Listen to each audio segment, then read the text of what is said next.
Good afternoon, everybody, or good morning, West Coast. We are back with a new episode of the Shonen Ronin, episode 43. We have a lot to take care of, a lot of content to go catch up and everything. And we have Aniki, our Aniki bro, really back into our show. We are going to talk about One Piece, the Ayashimon, Undead Unluck, Kaiju number 8, that One Punch Man chapter, hopefully we can get Ray in. We can talk about the My Hero Academia Vigilantes finale chapter, that JJK chapter, and of course the My Hero Academia chapter. So let us see our faces. How's it going, guys? We are back. How you guys do? How's the bros doing? How's Aniki doing? How's the Kennedy doing?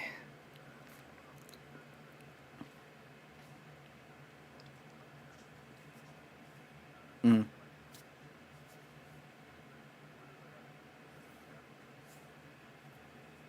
Yep.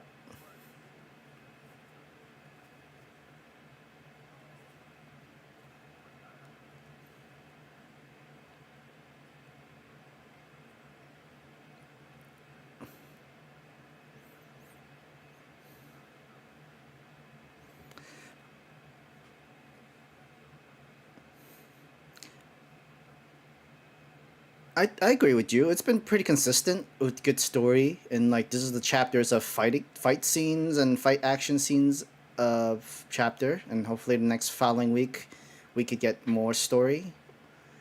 Uh, Not too much had stand out from this week of chapters of Jump. Um, Unfortunately, Ayashimon has been canceled. This is its last chapter, and weirdly enough, it's being promoted that me and Roboco has been confirmed with anime released.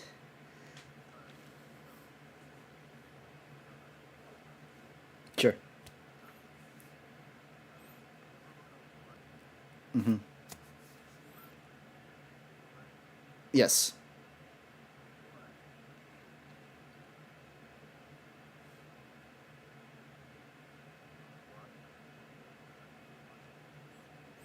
Red Hood, Kishimoto series, yep. Samurai 8.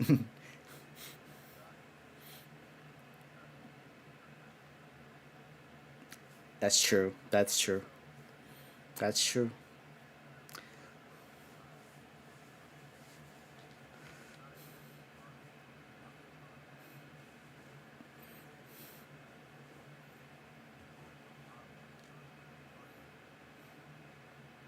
Mm-hmm.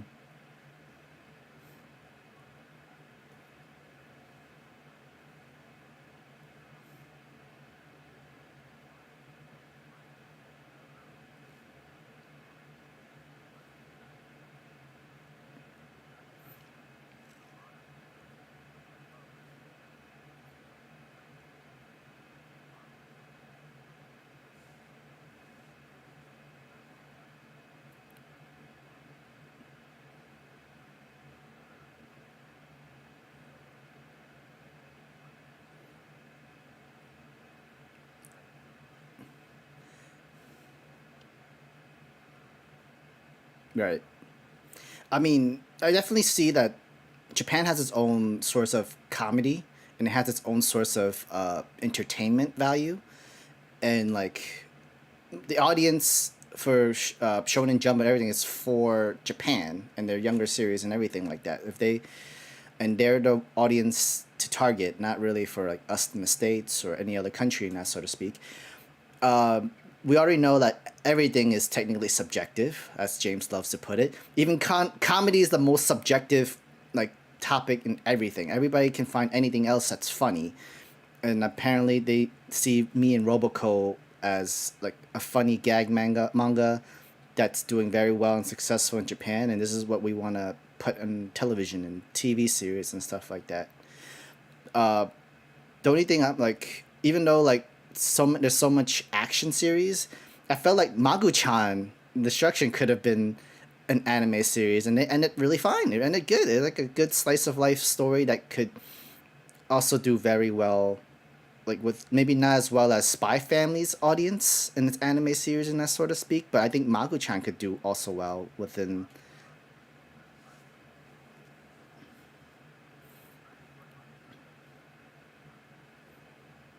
Hmm.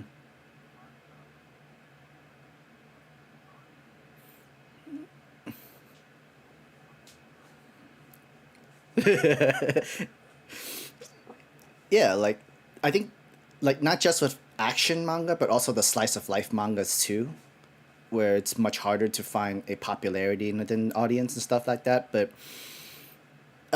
to his their own Japan, how they view otakus, how we view otakus in the states, it's different. It's so they're me and Roboco. If they find it hilarious, laughable entertainment, let them have their anime. I really highly doubt most people in the states would watch the Me and Roboco series, the anime series. But anyway, those are our thoughts of the Me and Roboco anime and everything. Let's go straight into the One Piece talk first for One Piece chapter 1050.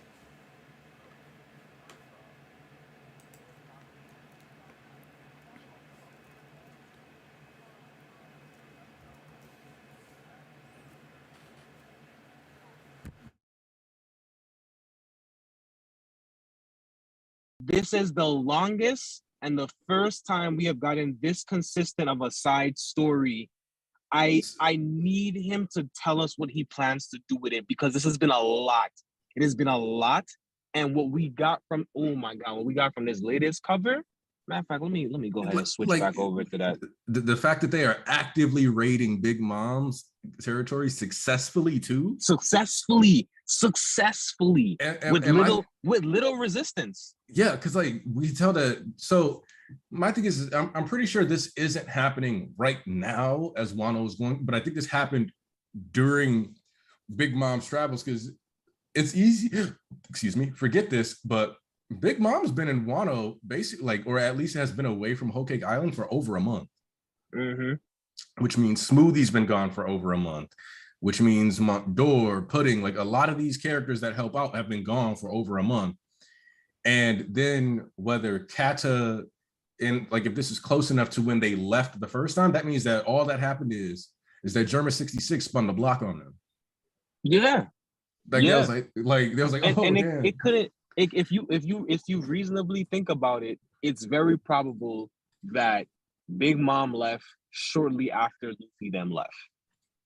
We already know that the Germa was in proximity, so literally spun the block. Literally, oh y'all think y'all was gonna get to clean up and recover from this, or you thought you was gonna go partner up with some other entity? Now we got you on this. Because up until the Reverie, they didn't officially like lose their seat until like all that news was going around at Reverie. So it's like they might have still had some people on the inside still give them some information, which Germa didn't really need to be in the world government anyways, because if you think about it, they're a Roman kingdom. They have zero reason to actually bother with paying the tribute gold and stuff like that. But so actually, Germa, you could also look at it as like a potential foreshadowing of what's to come in the future of the story, because they're a mobile nation, and that's what allows them to have this freedom where it doesn't even actually matter that they lost that. And that's kind of where I see, like, I've heard people talk about how they think that the erased kingdom from the Void Century was a kingdom of pirates or sailors. So them being a country that separates and is like a country that constantly sails may be what we're headed towards, and then that'll set up the play for like the pirate nation to be formed in the new world, where it's like this is all like just a sea country, basically, like everything's connected. Right. Yeah, like I said, for a while now, I've gotten very big dark continent-esque vibes. That like forbidden territory that might, we don't know how much of it to say it doesn't exist, but we know that we are fully aware more than any other world that in the One Piece verse, the world government has wiped things off of the map. Actually, they have physically and for all effective purposes, just geographically speaking, on maps, literally remove things off of the world map. Like God Valley is gone, and right. So it's funny because like, okay, now we can actually like utilize some of the stuff in this chapter, and I kind of want to jump ahead to the middle point because this is a chapter where you can kind of bounce around a little. Yeah, but I specifically want to jump to the volcano scene. Oh, okay, yeah, good. I'm gonna come back from there. Because people have been like posting the thing about Pyroblend and how sky islands are formed and stuff like this, where we genuinely might have it be that a sky island might now be hovering over Wano at all times. But what's also kind of interesting about this to me is that like Odin was boiled alive and shot in the head.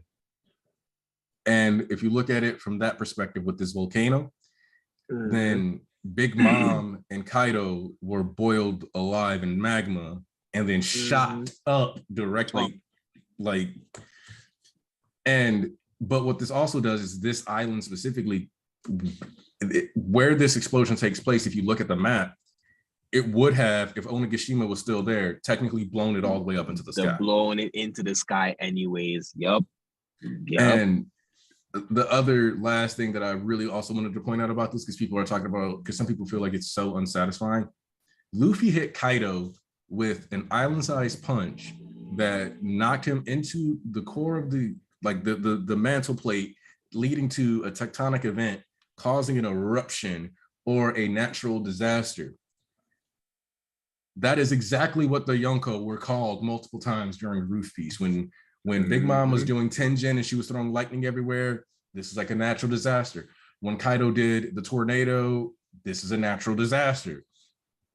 Luffy is finally able to be a natural disaster. There's a lot that goes into like the volcano exploding that is actually pretty thoughtful.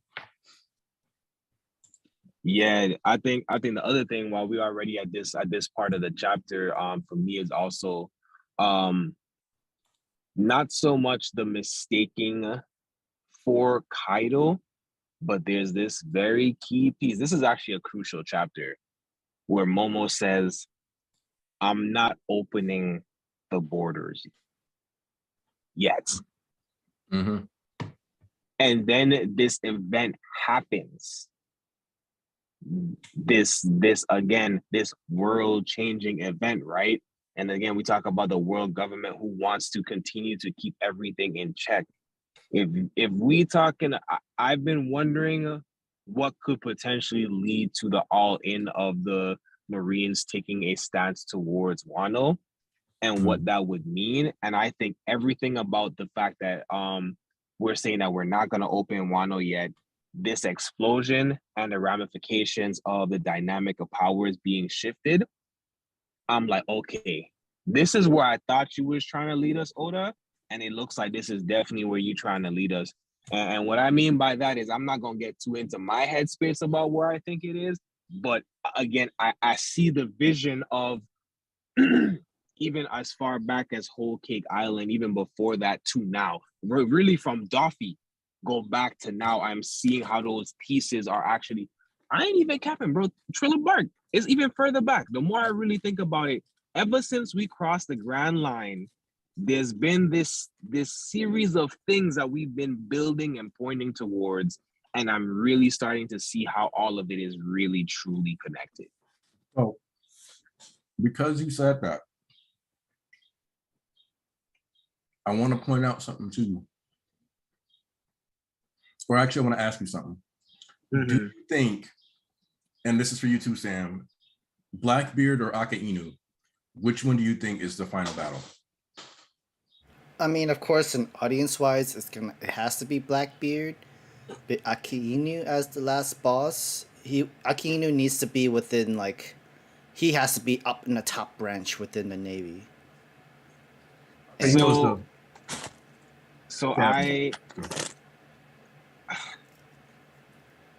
In my headspace, the clash with the world government is just as equally as crucial as the clash with Blackbeard. And I'm not sure how, there's not enough context clues. But like I've said before to my bro, shout out to Blackheart, the next decision that he makes is going to immediately tell us what's going to happen at the end. The very next thing that happens after this current story, this current arc, is immediately going to tell us how the story is going to end.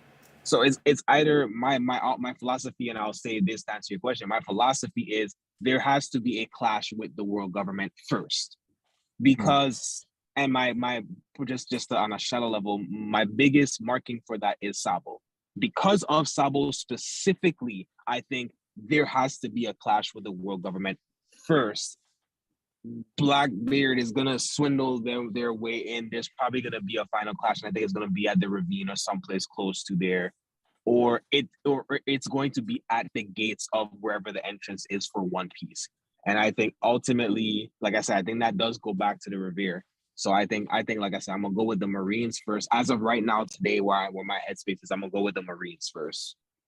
So my thought process to bounce off that idea real quick is that, yes, I do believe that they have to fight Marines, but I don't think that they need to, they're like the final war. Mm-hmm. I actually think that they need to fight Marines, fight Blackbeard, fight world government. Well, for me, I think it's a 3-way fight next. It's a 3-way or a 4-way fight. But I think you have to have the establishment of the new Marines. And I'm still on that premise in my head that there has to be a Marine reform. And I think that eventually what you end up really getting is new Marines with possibly the Straw Hat Armada versus the world government partnered with, or somehow kind of shadily partnered with, Blackbeard. To me, that's kind of where I see it in my head. My thing that I kind of, the reason why I wanted to bring this up specifically is one of the main things that killed Whitebeard was what? His health? Or who, I should say. Oh, well. You could give the credit to Blackbeard, but who did the real damage? It's not really Blackbeard. He got technically the entire Navy in itself, though. But like, what were the two biggest things that happened to Whitebeard? Losing half of his head, because like the anime doesn't show it right. Yeah, that's why I'm trying to. That's exactly why I paused. I'm trying to envision the manga itself, because he takes a critical strike twice. He was actually air quotes dead before that moment where Blackbeard showed up. Yeah. So I'm trying. Who was it? Was it Ike? Was it Ike that hit him? Yep, Akainu. With his magma claw, he straight up tore off. Like a third of Whitebeard's actual head. Yeah. And he had stuck his head his like, if I'm not mistaken, body. It's his right ear, his right face to his like shoulder, and then he gets basically pierced through. Yeah, and cooked from inside. Yeah. And then you got Big Mom and Kaido here, boiling in magma. And then so to me, what this is starting to say is the final opponent is definitely Akainu. It's definitely. I think in a person sense, yes. I just still think that the gold, the thing in front of the gold, is still the world government is still, like I said. I think there's possibly Blackbeard doing some type of weird scheming with them. Because my big thing that is secretly is the WG versus the WG. Yeah, that's the thing. It's world government versus world government for sure. No. Wrong G. And W. Oh, where's Jen? Sorry, I said yeah. Yep.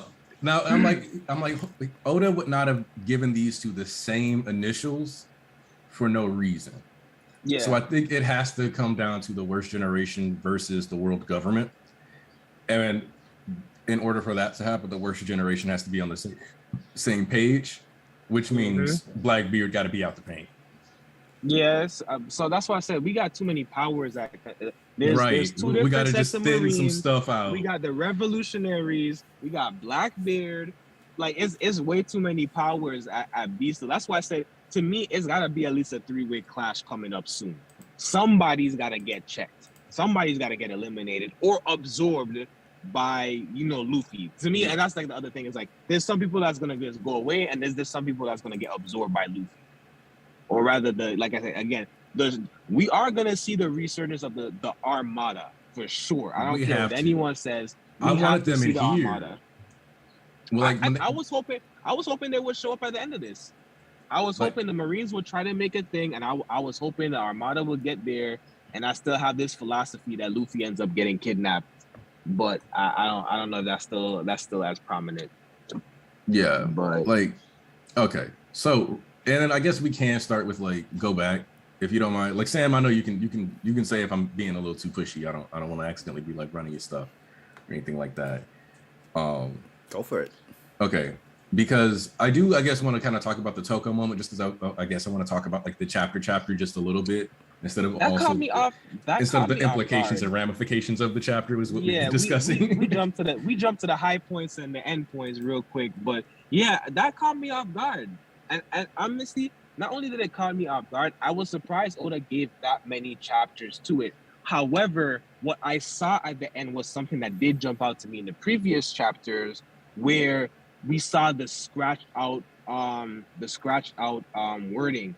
And I had already, because I remember maybe like 3 weeks back when they first showed them, I watched the raw translation first, and I noticed that it was different between the raw translation and the official translation. And I was like, he gonna clarify this, but there's some words that were turned halfway in the official translation. Yep. There was like a little that same specific one, which was one that had came out to me, and I was like, why is somebody saying thank you on one of the balloons?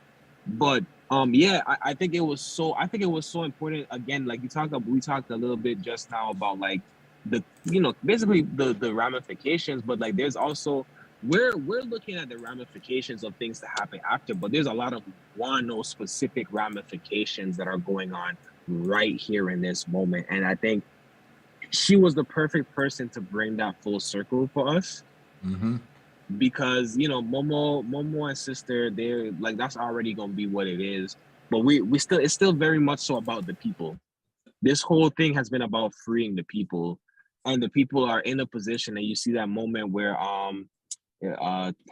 was it Pedro who has said like, I haven't seen this in a while.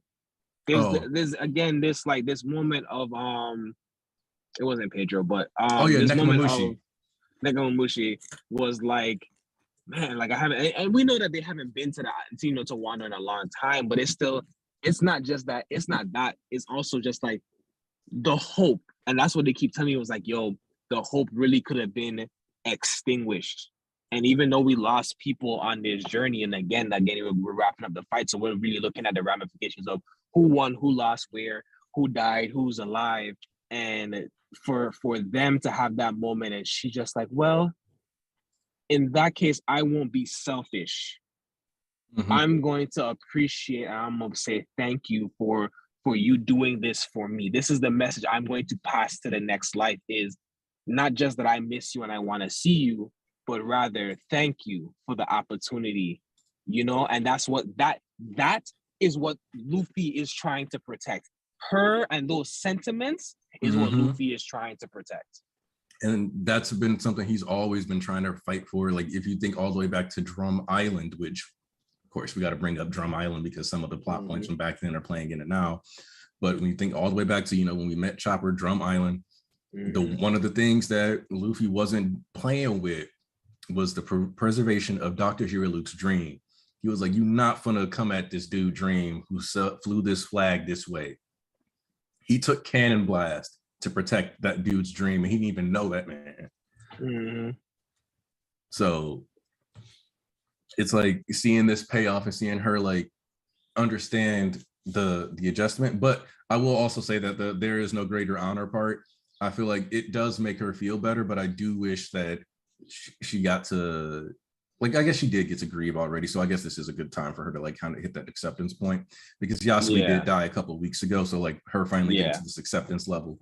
I guess that's right. I do wish, even her being able to talk about it. Even her being able to talk about it is a big testament to, especially as a child, like the level of growth that can happen in a short period of time with stuff. And the fact, again, like this festival and what it means, because for some of those people there, their mindset was, this is probably the last fire festival that we were a balloon festival that we was gonna have.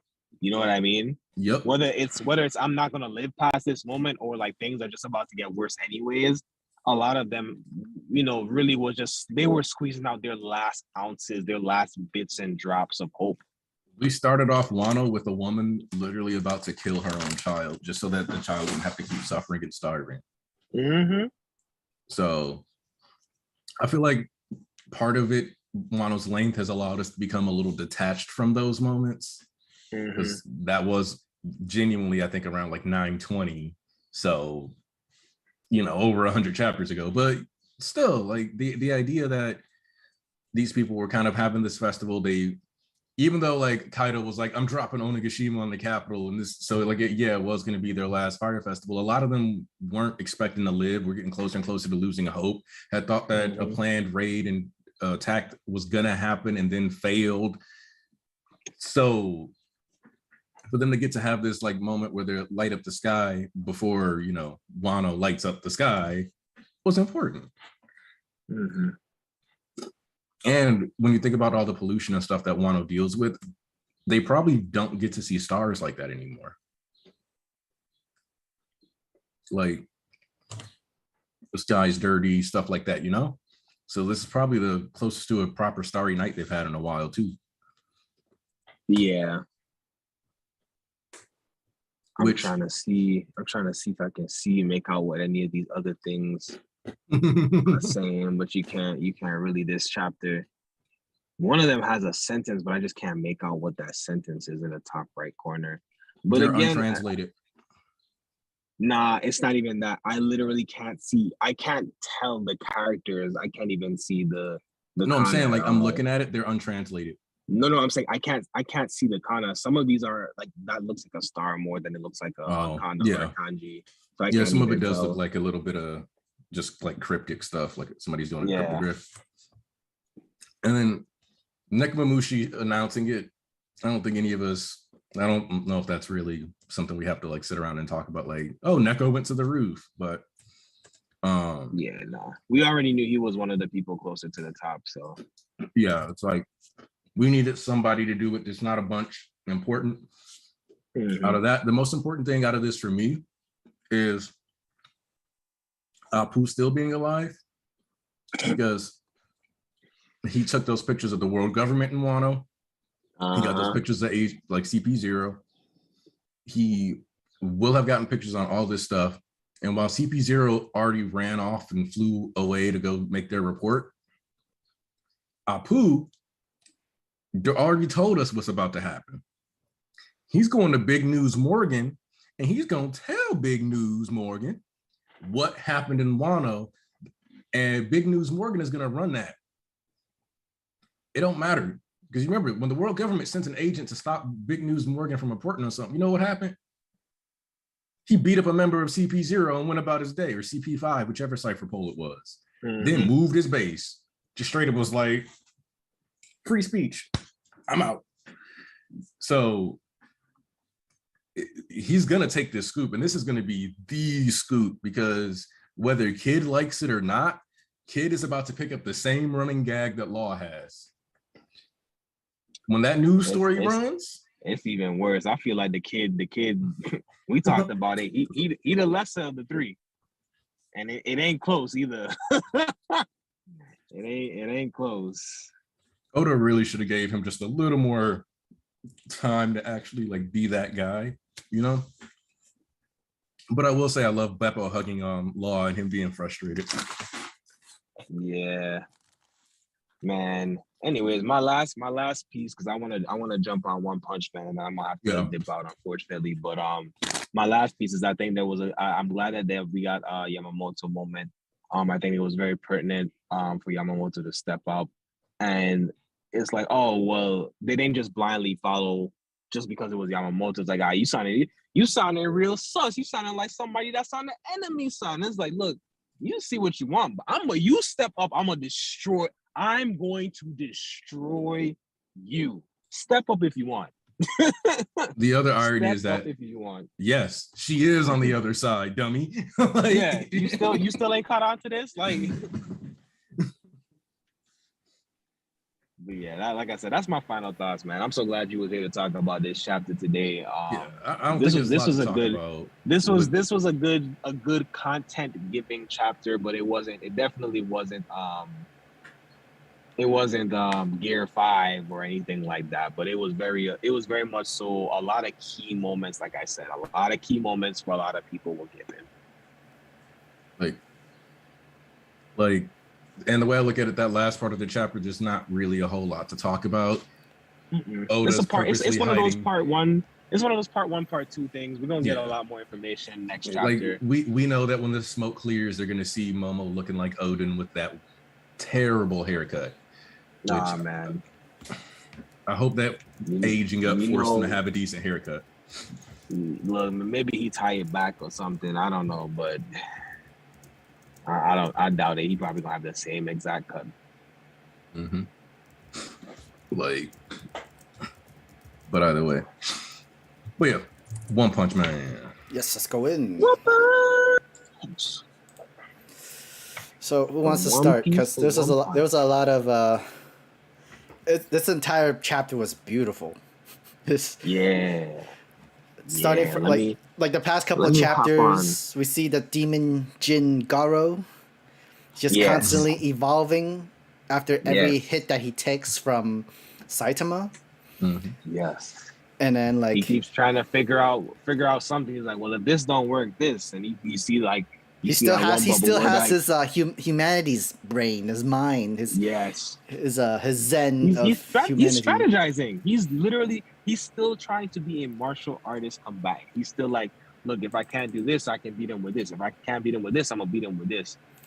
And it's such a beautiful chapter, man. It's such a beautiful chapter. I think like I told you, Sam, I think the end is what really stands out to me the most. Before we get to the end, again, it's this, we get the punches, we get the Saitama is still kind of manipulating his positioning in the fight this whole time, like he's trying to get him to a specific place, and I think it's so cool because again we keep seeing that Saitama is otherworldly, man. Yeah, this man is otherworldly.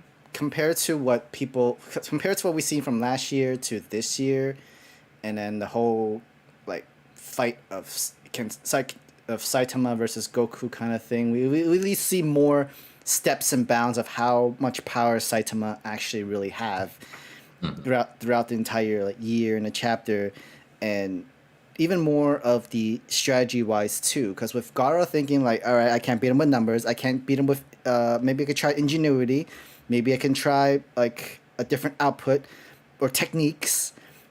Still nothing. Even like in different forms and different like skill, speed, power. Yeah, he was like not smarter. Damn, not stronger, not faster. Dang. I mean, I think smarter would have helped, but like, I'm pretty sure the smarts would tell him, yeah, there was no chance of winning ever. Right. But I mean, if you want to keep persevering, I mean, go for it, bro. But in your head, you gotta know I couldn't win. And then his spirit breaks, right? His spirit finally breaks. He still doesn't lose his humanity. He's just like, look, if you gonna kill me, bro, kill me. And then Saitama says, hold up. Looks around. Let's go sit down and have a talk. And he's just in the traditional Japanese on his knees. He's a whole monster fight, but he's looking so pristine and proper in his posture and everything. And it's just like, I could have heard the ding. When they pan to that shot at the end, the double spread, I just heard the din, because you know how it would be when they switch to that setting. That transition set to that. It was like, yeah. After all that fighting, after all that, you have your fighting out, you have your aggression out. You're done being mad. Did you get it out your system? Did you?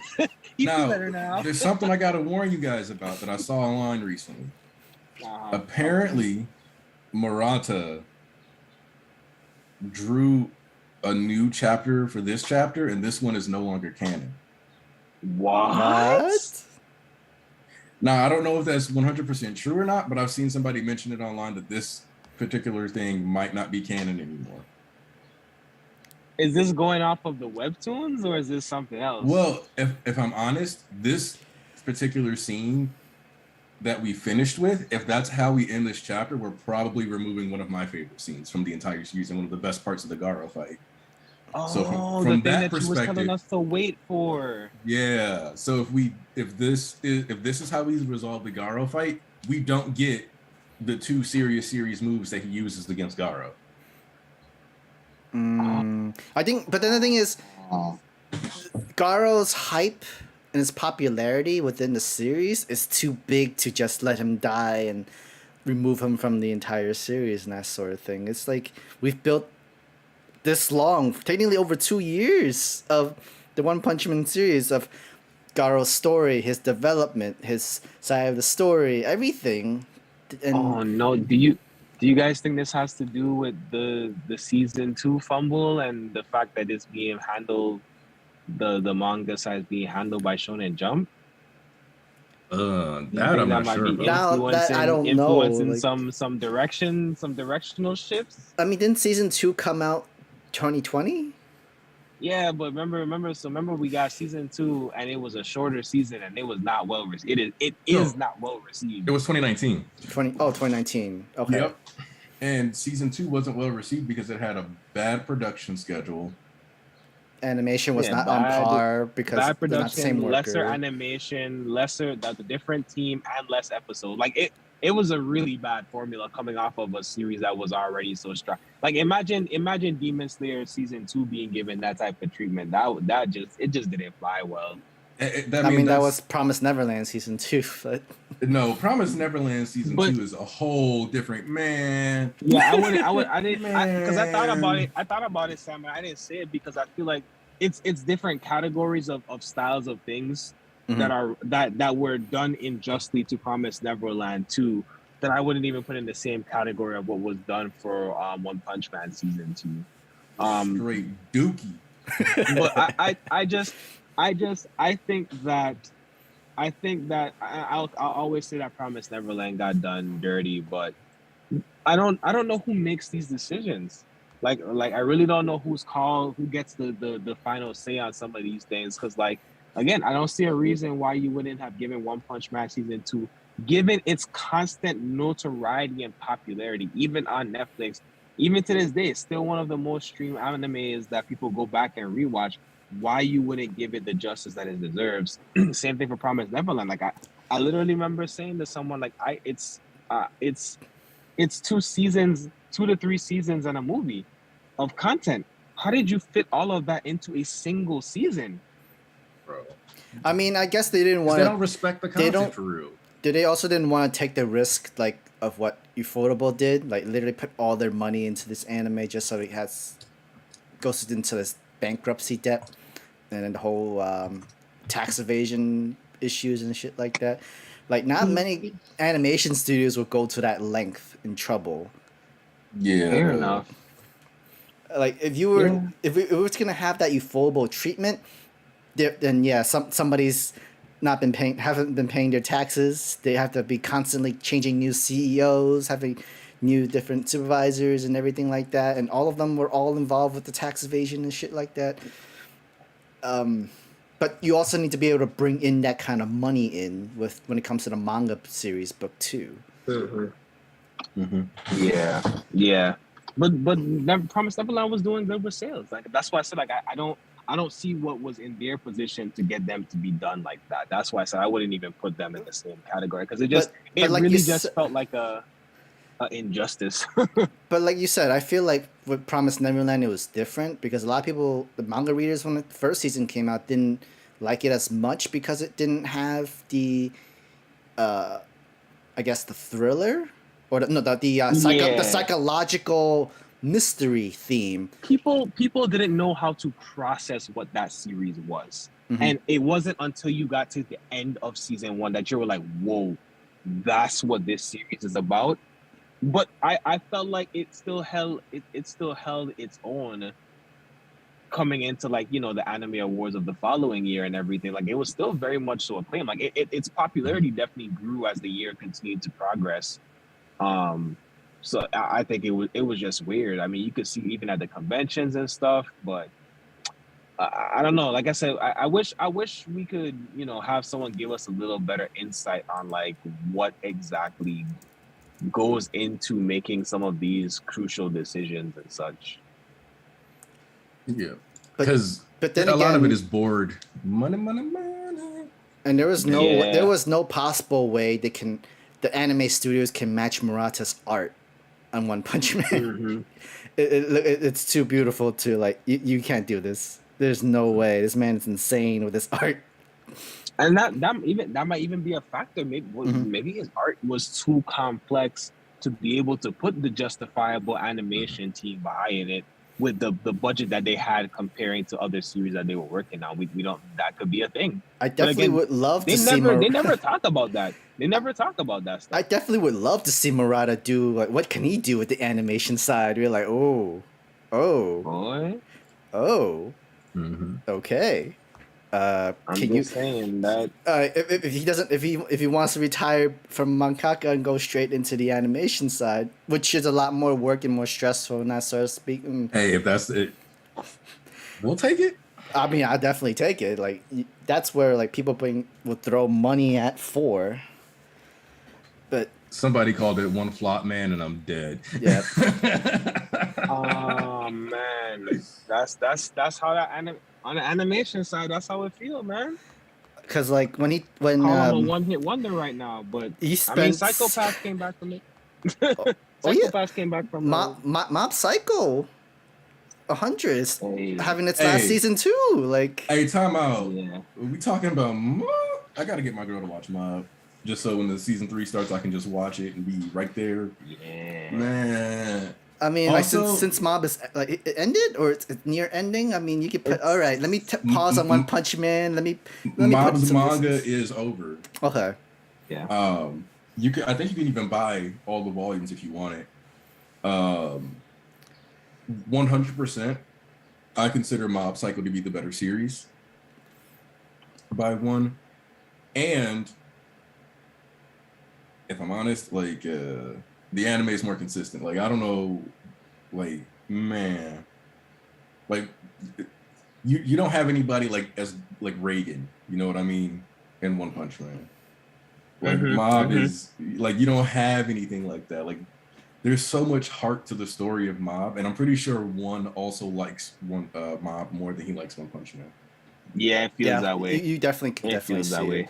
But I'm hoping like with Mob season 3, the artwork and popularity that Murata puts into it, more effort, more money goes into his pocket, and then like, all right, all I really have left is One Punch Man. I'll just hopefully everything from Mob Psycho people will go into One Punch Man. They already know it's a secondary kind of series where like, all right, but you know, I'll still have that popularity, still have the hype, and I'm still gonna. I don't know, man. I am actually like in having this conversation. My fear is there is no animation studio that can actually keep up with the high level of art this man is drawing. Think about the light sequence in the Flash Exchange for the 3-way fight that we just had before, with Garo, Flashy Flash, and the sperm creature or whatever. And then think about Tornado's fight, and they showed the detailing, and they show when that other creature came out of the spaceship, the planet, like, oh my god, like I'm serious, guys. I don't know. I can't even pick a studio right now. I don't know who could do that. I don't know who's doing quality enough to actually put in the effort to get the right set of colors, lining and shading to properly even represent the level of art that this man displays in some of these chapters. Maybe all famous and well-known mangaka can all like come together to just like, hey, you need help on this project, let's do this. Let's all put all this work together, just like how Madhouse produced season 1. Yeah, because that's the other thing is like Madhouse made season 1 with like 90% out of house staff. Most of the people who were working on that were just friends of the dude who was leading that. If that's not the example of One for All, I don't know what is. Yeah, but I don't know. The series was not able to maintain its popularity to even justify, something like, I mean, like I said, I feel like it would just be personal decisions. I would love to see the animators get together and stand their ground on some of this stuff a little more, but only time will tell. Yeah. Oh man, this entire chapter was really good. Even if I could definitely see why it can't be canon, because this chapter in a way introduced more of Blast and the whole alternate universe or parallel sort of thing. But at the same time, I kind of wish it was it is canon. I'm sure parts of it will still be canon, but I think that ending cannot stay canon. Is the reason why it can't be canon is because they showed the guy that looks like the season 1's big boss, Burroughs? I think it mostly is an issue with the fact that this would be the end of the fight, which means you'd just be cutting out a bunch of the actually good stuff. I think that's all it comes down to. Is like, wait, Yeah, no, like, I wanted to keep Saitama's big attacks, especially because this removes. If we go this route, we're not going to get the conversation that Saitama had with him, because also I'm going to say that like Saitama doesn't necessarily lose to Garo, but he's not the thing that stops Garo in the webcomic. I could definitely see that, because Garo has a more complex thoughts and views that it is justified. It is really justified. And his complex views and stuff. Why would Saitama be able to have the conversation that gets that out of him based on everything we know about him? I mean, there's still room for this to be a gag. So yeah. I guess we'll have to see what the next chapter looks like. Because there's still a potential that this sit down just triggers Garo in a whole different way, pushing up further evolution, and maybe we do end up still seeing it in the direction that you are describing. Because I want that. That's very plausible. Because one of the things that Saitama ends up actually talking to Garo about is how he ended up over relying on monsterization. And so he's like, you were actually stronger when you were a human. And we're not going to get that conversation if we do this way. I felt like he was getting to that point. It felt like maybe a chapter or two ago, that's the point that they were trying to get to, is like, you really think that you're stronger in this form? Because like if you were to reread the entire series, it's always Garo's thoughts, where his own humanity thought that's over conquering his monsterification thoughts too. Even in this moment, in this very fight, like even the past few chapters, you see this monster go, kill everything, destroy everything, be the monster you're supposed to be, and then you see Garo being able to fighting that monsterification thoughts. He sees the kid that he saved multiple times, like, yo, no, I gotta survive for him. And then you see Saitama coming in like, hey man, what are you doing? Like, this is not you're not really a monster. You're still human. You have good thoughts and complex things, and I think you have sympathy for the monsters. It's just that that's you have to see that your willpower, your own thoughts, and your views is stronger than the monster that's trying to control you. But like I can't see Saitama saying that entire conversation to Garo though, like, because. Nah, I think I think it might be a gag. I think he might say something real stupid and he'll be like, huh? And they start fighting again. But, hey, yo, I gotta dip out, y'all. I gotta go get some food in my system. I have not ate for the day yet, and it's almost 3 o'clock, man. Oh, get some grub, man. Yeah, get some grub. We'll still be here for a bit. Yeah, I'm gonna try to, if I can slide back in, I'll slide back in. But I appreciate y'all. Peace. Hey, peace, Kendall. Peace, man. All right. But yeah, going to finish it off. The whole I have nothing left. It's no use. Everything that he put into it on this fight with Saitama, it really is the inner minds of a child, where like I wanted to win for this. I wanted to do all this stuff. I had all my aggressions, my anger, more power. It's still not enough to go over the hill of that is Saitama. But then you can win in the intellectual side. He could have just like, let's have this talk. Let's see if I can actually beat him in just the minds of the talking mentality kind of thing. Which small detail that I do want to highlight again is that, okay, so one, Murata definitely, in my opinion, is one of the best digital artists. because part of what makes a lot of the stuff good that he does is that he doesn't actually draw every single thing we see. Like that, like a lot of his ocean or like city shots are technically like restructured, just like photographs. Right. But like the way he like utilizes and makes sure to have the moon in the background again for that conversation between Saitama and Garo is pretty good. Just because they always have that part of the moon where the crack is from like where he jumped off of it facing when they show it. So there's also the was it the moon? Like it looked like an eyeball. It was the reflection. Yeah, that's the moon. Yeah, okay, yeah, that was really good. Like that's the moon. It's that what makes it look like an eye is the fact that Saitama jumped off of it from back when he was fighting Boros. But yeah, like however they want to end this entire arc, it would take a lot more time and a lot more story and effort to like come in with a new arc for the One Punch Man series, and I don't think I can see the next arc without Garo for sure. If I'm honest, the next arc should be, if it goes with the webcomic where I remember it going, that should be the arc we finally get Tornado versus Saitama. Interesting. But then, like, I think the running gag of we didn't know Saitama was this strong. He's top 10 heroes, thing. Because that's the running joke that needs to keep on going on, and that's how the series lasts.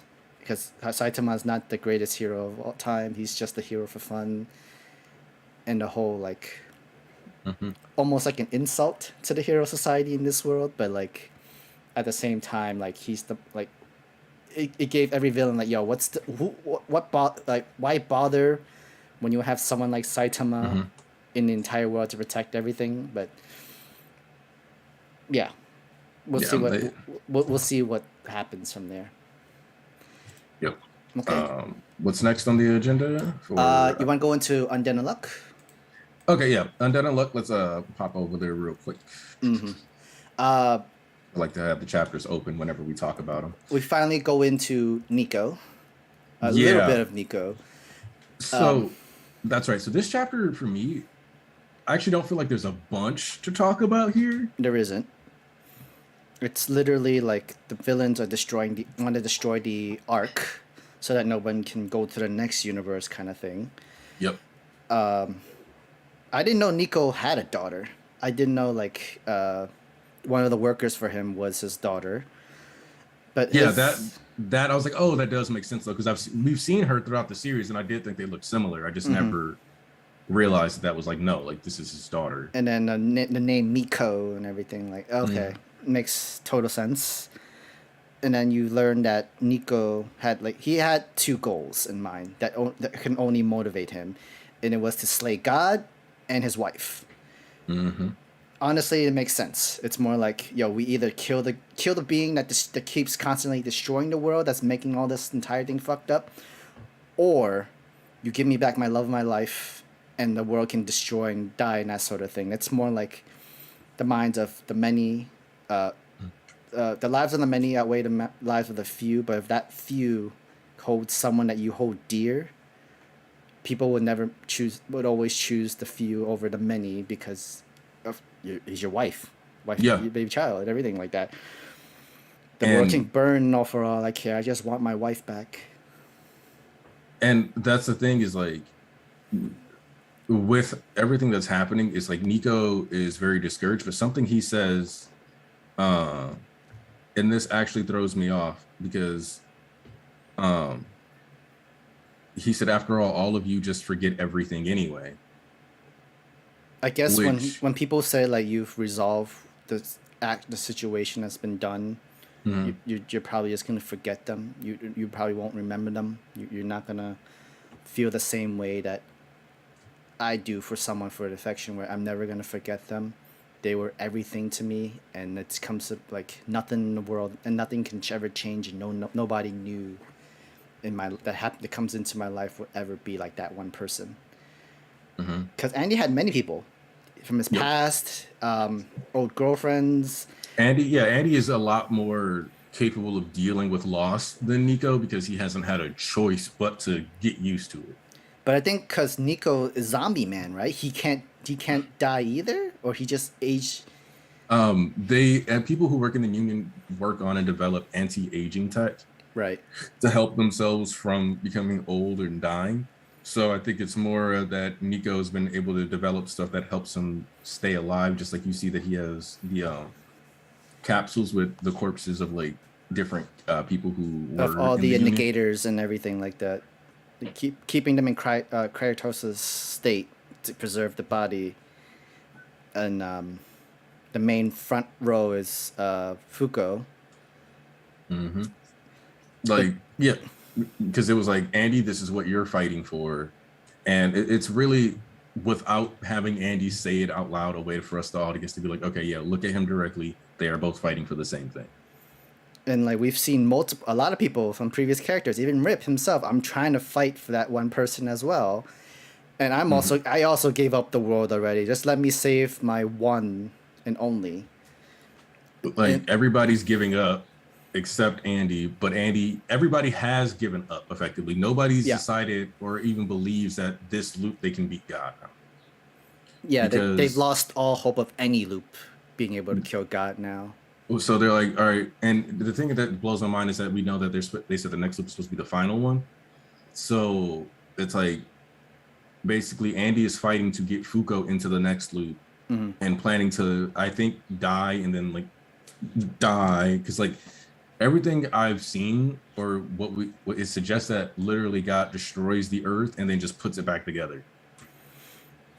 So, because it's strongly, because like you can remember that one of the flashbacks, Victor was straight up naked, just standing there looking at the sky. So it seems like destroys the earth. Victor's undead, so he's still there. The cycle continues. A bunch of stuff happens. They win or lose. Victor's stuck here.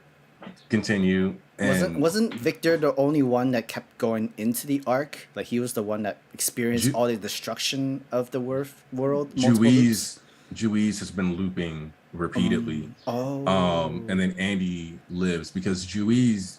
And the thing about that is that if you go back and you look, when they start listing off and explaining that their goal is to kill God, they're talking about how death is a rule that was added.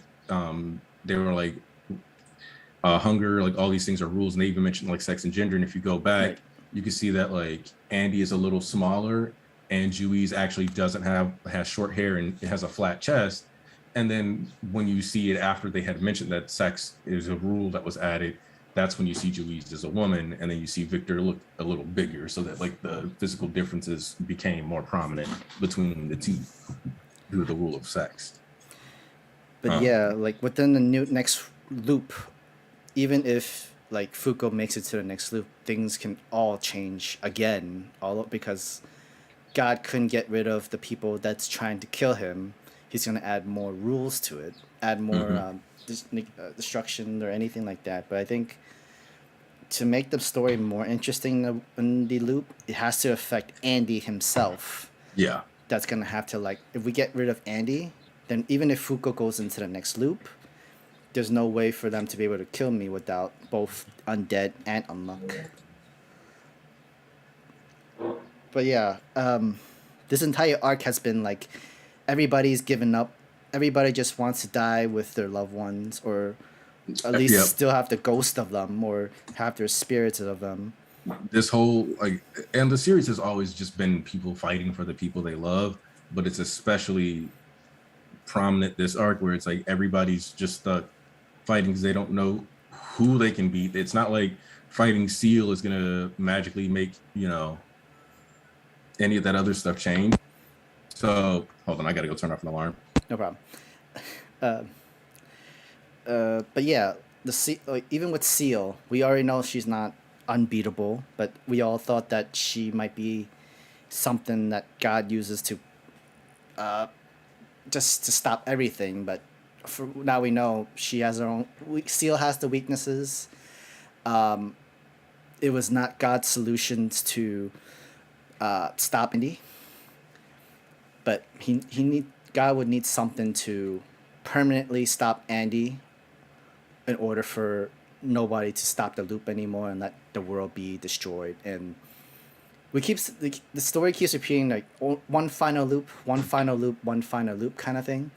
But I don't think there's ever gonna be the final loop for God is that no one's out to kill him and the world is finally destroyed with nothing rebuilding it, and whichever is like that's on Earth. Then whatever in the universe or something like that is still alive, there'll just be Umas.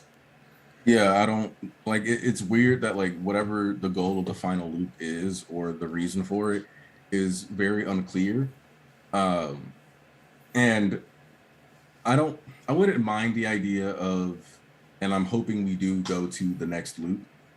But the thing about it for me, especially like looking at all this stuff going on, is that if you think about it, usually a lot of series when you have like somebody like Andy or somebody like Fuko, and they're gonna join an organization, they like build up their own team and like kind of build up this dynamic and reach out to people, and you can be like, oh yeah, they have their own like little squad.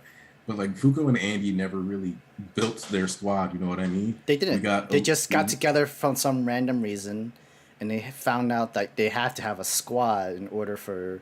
And yeah, they just like work with people within the organization. So this time, it'll be interesting to see like Andy and hopefully eventually Fuko making it through, getting it sent to the next loop, and then them being able to how do I put it? Them building the union themselves. So like actually getting that classic shonen trope, but way later into the series where they're like going to be going around trying to recruit people instead of just it being like a happenstance thing. I definitely see Andy using up the rest of his points for this, or at least Victor's points. If next loop is gonna be the final last loop, you might as well go all in with this. And you're the one guy that still has hope for the world in the future. You're gonna have to go all in, everything, which he will, for Fuko's sake, because after that you don't know anybody have any more points in the world in the destruction because Jules used all of it. And we don't necessarily know how the point system works. We just know that you need enough points for the arc to take you to the next following loop. That's the thing that like, yeah, that's what I'm like, ooh, we'll see what happens here. But last week's discussion, like I was talking like this is so much like Flashpoint in this sort of week, in this sort of speak, because Andy is Barry Allen. Oh yeah. Unruin is Thawne. And like okay, that is a good comparison. That is a good one. Because like they're so similar, but they're also the opposite goal in the situation. Next thing you know, like this, and they know like this loop feels like the darkest timeline that they've ever known. Because like this is the first time Andy starts caring about people other than him wanting to die. Like he was Andy. I think Andy had learned to care about people. Andy is kind of stuck in this weird cycle of developing apathy through lots of conflicts and loss, then losing the apathy through connections, etc. Like he's also stuck in this weird loop because as he experiences life, he gets close to people, but then living with immortality, he loses people. And so it's like you're stuck in this cycle of, depending on where he is in that psychological cycle, you might be able to help him. He might be a hero, he might not be. And even Andy being an alternate personality seems to be a direct tie into that because Victor just got tired of this shit. Basically, yeah, Victor rather choose to let someone else be the driver and just like, let me just sit back. And if this new personality still like, he's gonna die and I could die with him, so be it. Because Andy was the personality that just wants to die.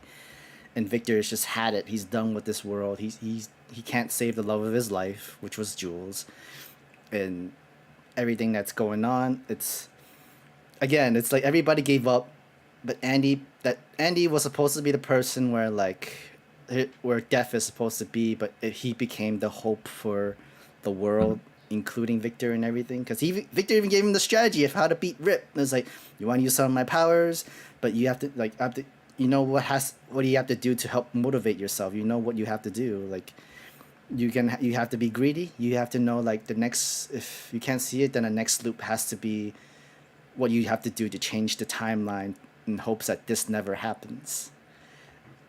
I'm really am getting Flashpoint story comparison with this entire arc, sort of, and there's no time shift. There wasn't even any time difference change. Yeah, no, it's just about what it's like. Whatever the future of this series is going to be hinge on who manages to be the most selfish or whatever. And it all happened because Fuko dies, so to speak. And it's like, oh, this is what happens when Fuko dies. You have this sort of time paradox loop that everything happens where everybody starts giving up hope because they had hope when Andy and Fuko together. Like, all right, there's a chance. We see them like on it time and time again. They've surpassed this threshold level. We've seen how they've passed. They're beating the seasons, the miracles happening, and the extent of their power. You gave them hope. Dawn killing Barry's mom. Unruin killing Fuko. Okay, now let's fuck up the timeline. Just, it's like, no, okay, we got to get it all through. Done with this. I want the next thing. Like, and I'm like, all right, but y'all. And the thing about it is that everybody's panicking, and instead of deciding or like sitting down, looking at each other and going, what can we do to make sure we can save who we love in the next loop? It's more like if we can have our team first all together, and like they will join us after we help them by saving their one person that what they care about, then then they'll be happy enough where like, okay, I could die in this universe, but at least my next universe we can, like, the love of my life will be alive. Hopefully I can be alive with her, and this entire future of timeline does never happen. And that, so to speak. But so this is my theory when it came to Undead Unruined, because there's so much comparison within the comic books. I can also see the comparison within Moon Knight in itself, where if Andy was Mark and Victor was Locke, what if a third personality of a younger Andy and he becomes Steven, and that's what Fuko meets up with? A young, smarter Andy that's supposed to be Steven. Okay, that would be insane. That'd be also, so cool, actually. I wanted to address something that people mentioned in the chat real quick, and that hold on. There's more than enough content to make a whole season of Undead Unluck. Oh, for sure. No, you got two seasons. Yeah, like if you wanted to do like 50 to 60 chapter seasons, you could do it one season, and we're almost at the point where we hit a threshold for another 2 seasons. So Andy not Andy, but the anime not being announced is actually kind of weird to me, because we're at this point where both Undead Unluck and Mashal are popular enough that you would think they would have an anime by now, right? And they just don't. Well, maybe because each and every one of them had its own like flaws in that sort of way, and that one flaw was enough to not help push the anime to come out quickly. Because I remember in the beginning of Undead Unluck, a lot of people were a little bit turned off by it, or it was too weird that they don't know if they want to continue to it. And when given the opportunity, like, all right, let me give it a second chance to continue, and that's how people start getting interested into Undead Unluck. They're liking the series. They're liking the story. The power uniqueness in this entire universe is very cool, and it got them hooked onto. Yeah, that second chance helped hooked onto the series for Undead Unluck. And maybe that's why even after over 100 chapters, they don't have an anime confirmed for it yet.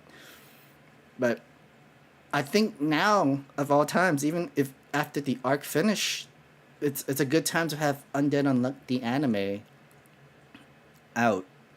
Yeah, no, this is it's weird because we're at that point where it's like, no, if you guys just did it, you would be better off. Like, you would be better off just actually making this anime, getting your sales up and stuff. But yeah, I don't know. Do you want to switch to Kaiju number 8? Yes, I do. Good. Because I feel like this it's interesting because I think I've said like Jump was really good, but I also think that Jump was very action heavy this week. Because I don't feel like I have a crazy ton to say necessarily about Iharu's performance or like how this chapter went, but more where I felt like, all right, cool. Every character, we're starting to get like a fleshing out of their fighting styles, Right. the way that like they'll move. And I did like this idea that Iharu, a character who is struggling with his confidence, has this concept of zone, that when he's in the right mindset, he can quickly jump up and like do, greater things, Right. and then create that space for Reno. You could turn it on and off anytime, manually, willingly. If I don't know if you read, I don't know if you've read or watched Kengan Ashura.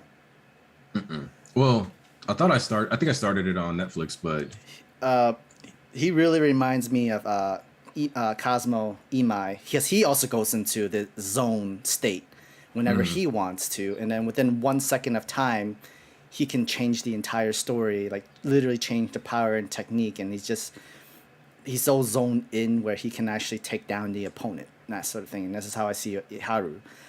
Like, he knows he's not the best fighter. He knows he's not the best soldier compared to everybody else that has all this, who has the kaiju powers, who's proficient, who's already like born prodigies, and he himself thought he was also a born prodigy. But the moment that you start thinking, yeah, I'm a prodigy, I got this confidence, I got this myself, and then you saw the real prodigy, like, okay, yeah, I have nothing compared to this, but I'm still just as good, if not will become better to match these people. And him kind of also just being like, you can be ahead of me for a while, it's okay. Like that's the part that really I think seals it for him, is that by accepting, like, I don't have to be the point man and all this other stuff, and accepting that, like, I wasn't some dude that was like always super flashy, but instead looking at himself as somebody that is a dude that has the ability to come in and do what he needs to do, gave him the ability to do what he needs to do. He's also even seen in real experience that the person that surpassed him is struggling. He himself put everything onto his own shoulders of doing everything. He probably sees himself like, was that me? Like, I had everybody in my shoulders. I thought I was the one to handle everything. But like, when I saw the real person that do that, like, nah. I've been there. I know what I need to do. I need to be his vice captain. I need to be his number 2. Even if I could surpass him for this one moment or this next entire moment, I'm fine with that, because he needs this. He needs to see that he's not by himself when it comes to this. And you see that in a lot in other series too, where like everybody keeps putting everything onto their shoulders. We see Deku do it now. We see All Might do it now. We see other series of main characters been doing that. I'm the only one who can do this. I'm the only one that's supposed to be do this. I have all this power. I have all this strength. I'm the only one who can do this. And this is not, and we know, like, he's not even supposed to be the main character, the best of all of them. He's still testing out the kaiju's abilities and powers and that, so to speak. But this is a good character develop. Like, I'm not the main character, but I'm like your best supporting character that's gonna help develop you. Yep. And the main thing that, like, this stuff with Iharu and this stuff with Reno and all that other stuff has made me just keep wanting is more of what's her face. I can't remember her name right now. It's escaping me. Shinimoya? Yeah, Shimoya. the commissioner's daughter. Yeah, Shimoya. Because whatever we have planned for her, because was already capable of using like 45%, whatever they have planned, like this manga has planned for her, it realistically has to be at least as good as the ice abilities of Reno or the jump points here, because she's the main woman of the series. And not only that, but she lost her father and has to be obvious. Like, it wouldn't make sense for this character to not be developing some new technique or something to make sure that she can get her dad's body back, at least, you know? Yeah, I feel like she's gonna need, like, I'm my father's daughter. Like, I'm the person that's gonna be taking over. Not just my father's daughter, but also my mother's daughter, who gave up herself life in protecting this entire, protecting Japan, protecting this world, being the only one to take down the biggest kaiju in the world. Even though, like, that kaiju power is going into, like, one of my coworkers. Technically, Iharu is we're in the same platoon. Like, this is something where I need to surpass both my mom and my dad in order for, like, the world to survive the kaiju wars and everything like that. Yep. But having that clear goal is going to be what allows all of them to make that, wave. And I also like the fact that like when a lot of times people, and I feel like this even influences how people on Twitter talk about generations of manga and stuff. Like a lot of times when people are like, oh, the new generation will surpass the old, da da da da. They just think of a bunch of 16-year-olds, but with Kafka being like 31 and then like Reno being like 19, that's a more realistic depiction of what a generation is. It's not just everybody in the same age. A generation is like a 10 to 20 year span of people following a certain culture or having certain influences from outside of them and all that other stuff, like from the media zeitgeist to all that other stuff. So this is actually making it where this is an actual generation, people across multiple ages to embody a generation, not like everybody. The whole ageist kind of series it's gone completely. I just mean that it's like if you have a series where everybody's born in 1973 rising up, for example, then that generation didn't rise up. For some reason, a bunch of niggas that happened to be born in 1973 rose up. We finally reached our peak. Like, yo, so like, you never know when you're gonna reach your peak in your entire life, and you chose this moment at this time, where the entire world is badly needed in this peak. Right. So it's like by splitting it up, it's like no, this is actually what it means for like a generation of people to be taking stuff on, not just everybody who's like the same age. I do like this though, like, and it's perfectly fine. Where like, all right, we're going to Kafka, the older generation. Oh, back to the younger generation, the Shimimoya. We got Iharu and stuff like that. Nope. Kafka and Shinomiya, like that 15-year gap. Yeah, that is the same generation. That's true. For example, that's true. The youngest Gen Zer is about 10. The oldest member of Gen Z is now 24 to 25. Whereas millennials now range between like 26, 27, all the way up to like 40, 42, 43. Yes. So it's like by actually focusing on like these 15-year spans and stuff, we're getting to see like these people. Kafka's the threshold line of boomers. Pretty much, yeah. He's the line of the boomer, but he's still millennial behind a year. So yeah. And it's also interesting on the other captains too. Like, so he's just like me. Like, so he can turn on and off of the zone moment to make himself much stronger or make himself a little bit weaker. It's not in a full on 100% all the time. I could put myself in a zone, but that has its own drawbacks of stress levels and everything, that sort of speak. So I'm interested. I feel like this part of the arc would be more interesting if it was like week to week kind of thing instead of being bi-weekly, because I feel like the pacing of it so far it's gone a little bit long, going with Iharu and I forgot his name, the other guy's name. Their story has been going on. It felt like it's Reno. There you go. Yep. Like the story has been going on for a little bit long. I know, like, you have to develop your other supporting characters, your side characters, and that sort of speak. But I feel like this would be better read if it was like a week-to-week story of going on. Because I could tell, like, next chapter, we're going to move on to either back to Kafka and Shimimoya, or more of the other side supporting character stories that we're going to... the mangaka feel like they are important, and we're gonna see more of them later on in a bigger war arc or something like that. Any final thoughts for Kaiju number 8? We can move on to Ayashimon. Yeah, because there's Ayashimon. Man, nobody. Well, I did expected it, but we'll go into that once we go into. But your final thoughts on Kaiju number 8? Kaiju number 8, good chapter. I'm looking forward to seeing more out of Iharu in the future, but we'll see. Like Reno, Iharu, cool, we got the team, but I'm just kind of curious about like what everybody else is doing. I just kind of this is all build up. So we're just kind of like in this interesting, like there's good action we being woven in here, but this is all build up to more than likely creating a raid for the students, or not students, but like, you know, like basically building a raid for all these people to then go forward and actually do the attack on Kaiju number 10, who I believe is the target. I think it was number 10. Number 10. Yeah, because I think they killed number 9, and number 10 is the one that they're after now. No, they didn't kill 9. Number 9 decides to join the human side because he knows that he was a test subject. Yeah. Oh, shit, no. Number 10 is the test subject. Number 9 is the sequel. Yeah, okay. There we go. Okay, yeah. I'm glad Alves called you out for that Ayashi-Gone. It is gone, though. Is it not gone? This last chapter? So, yeah. Okay, so Ayashimon's ending is very, very tragic.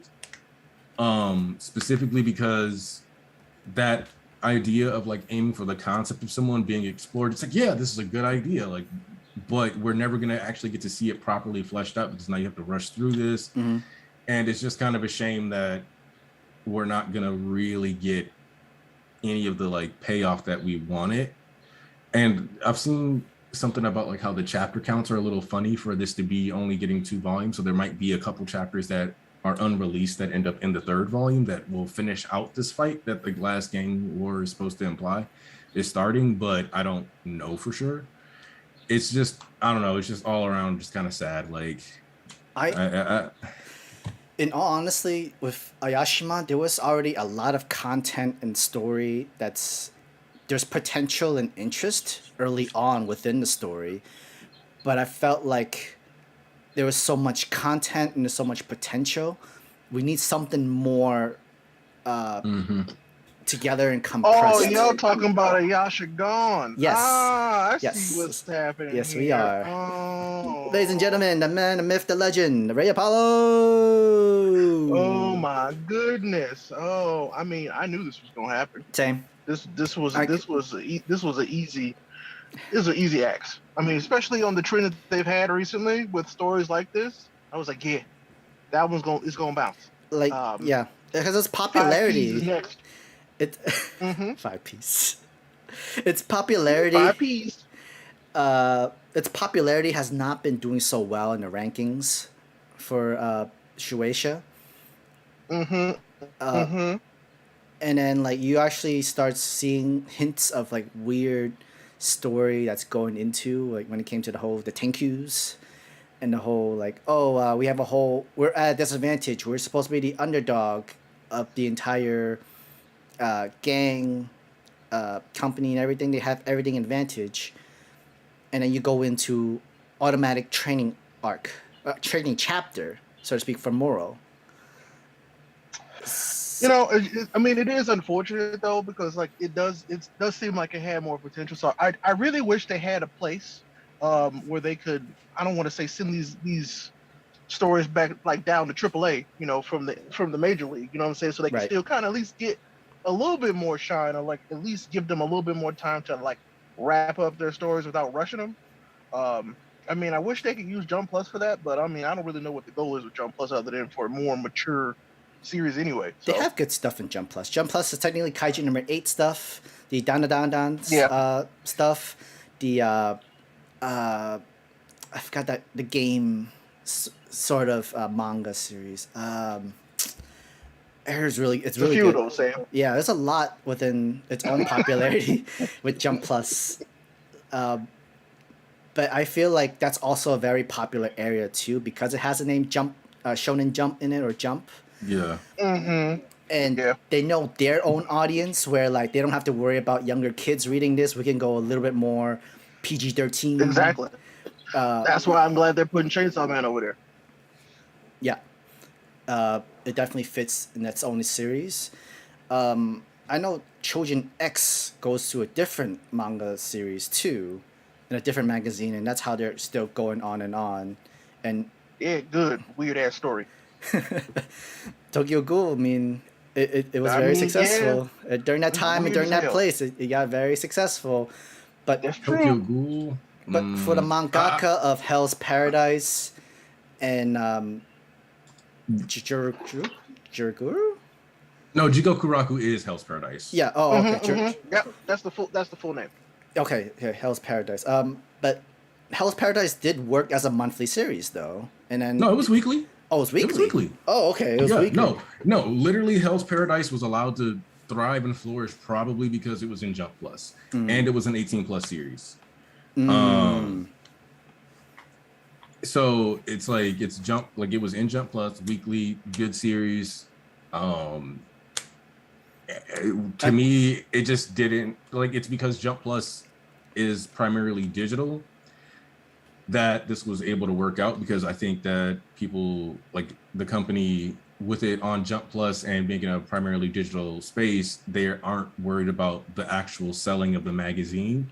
And furthermore, the specific, like, dedicating pages to add space or whatever to also go along with the chapters. Right. So if you feel like Ayashimon isn't going to draw people into buying the magazine and create a profitable area where you can place ads between it and the next thing, then you're going to cut it out. Because if somebody's just going to skip that whole section of the magazine, you don't want that. Honestly, Ayashimon will work really well as a webtoon. I won't even front. Like, I feel like it would be really good as like an online, like, colored pages, colored series. Like, honestly, I feel like it would work really well for that.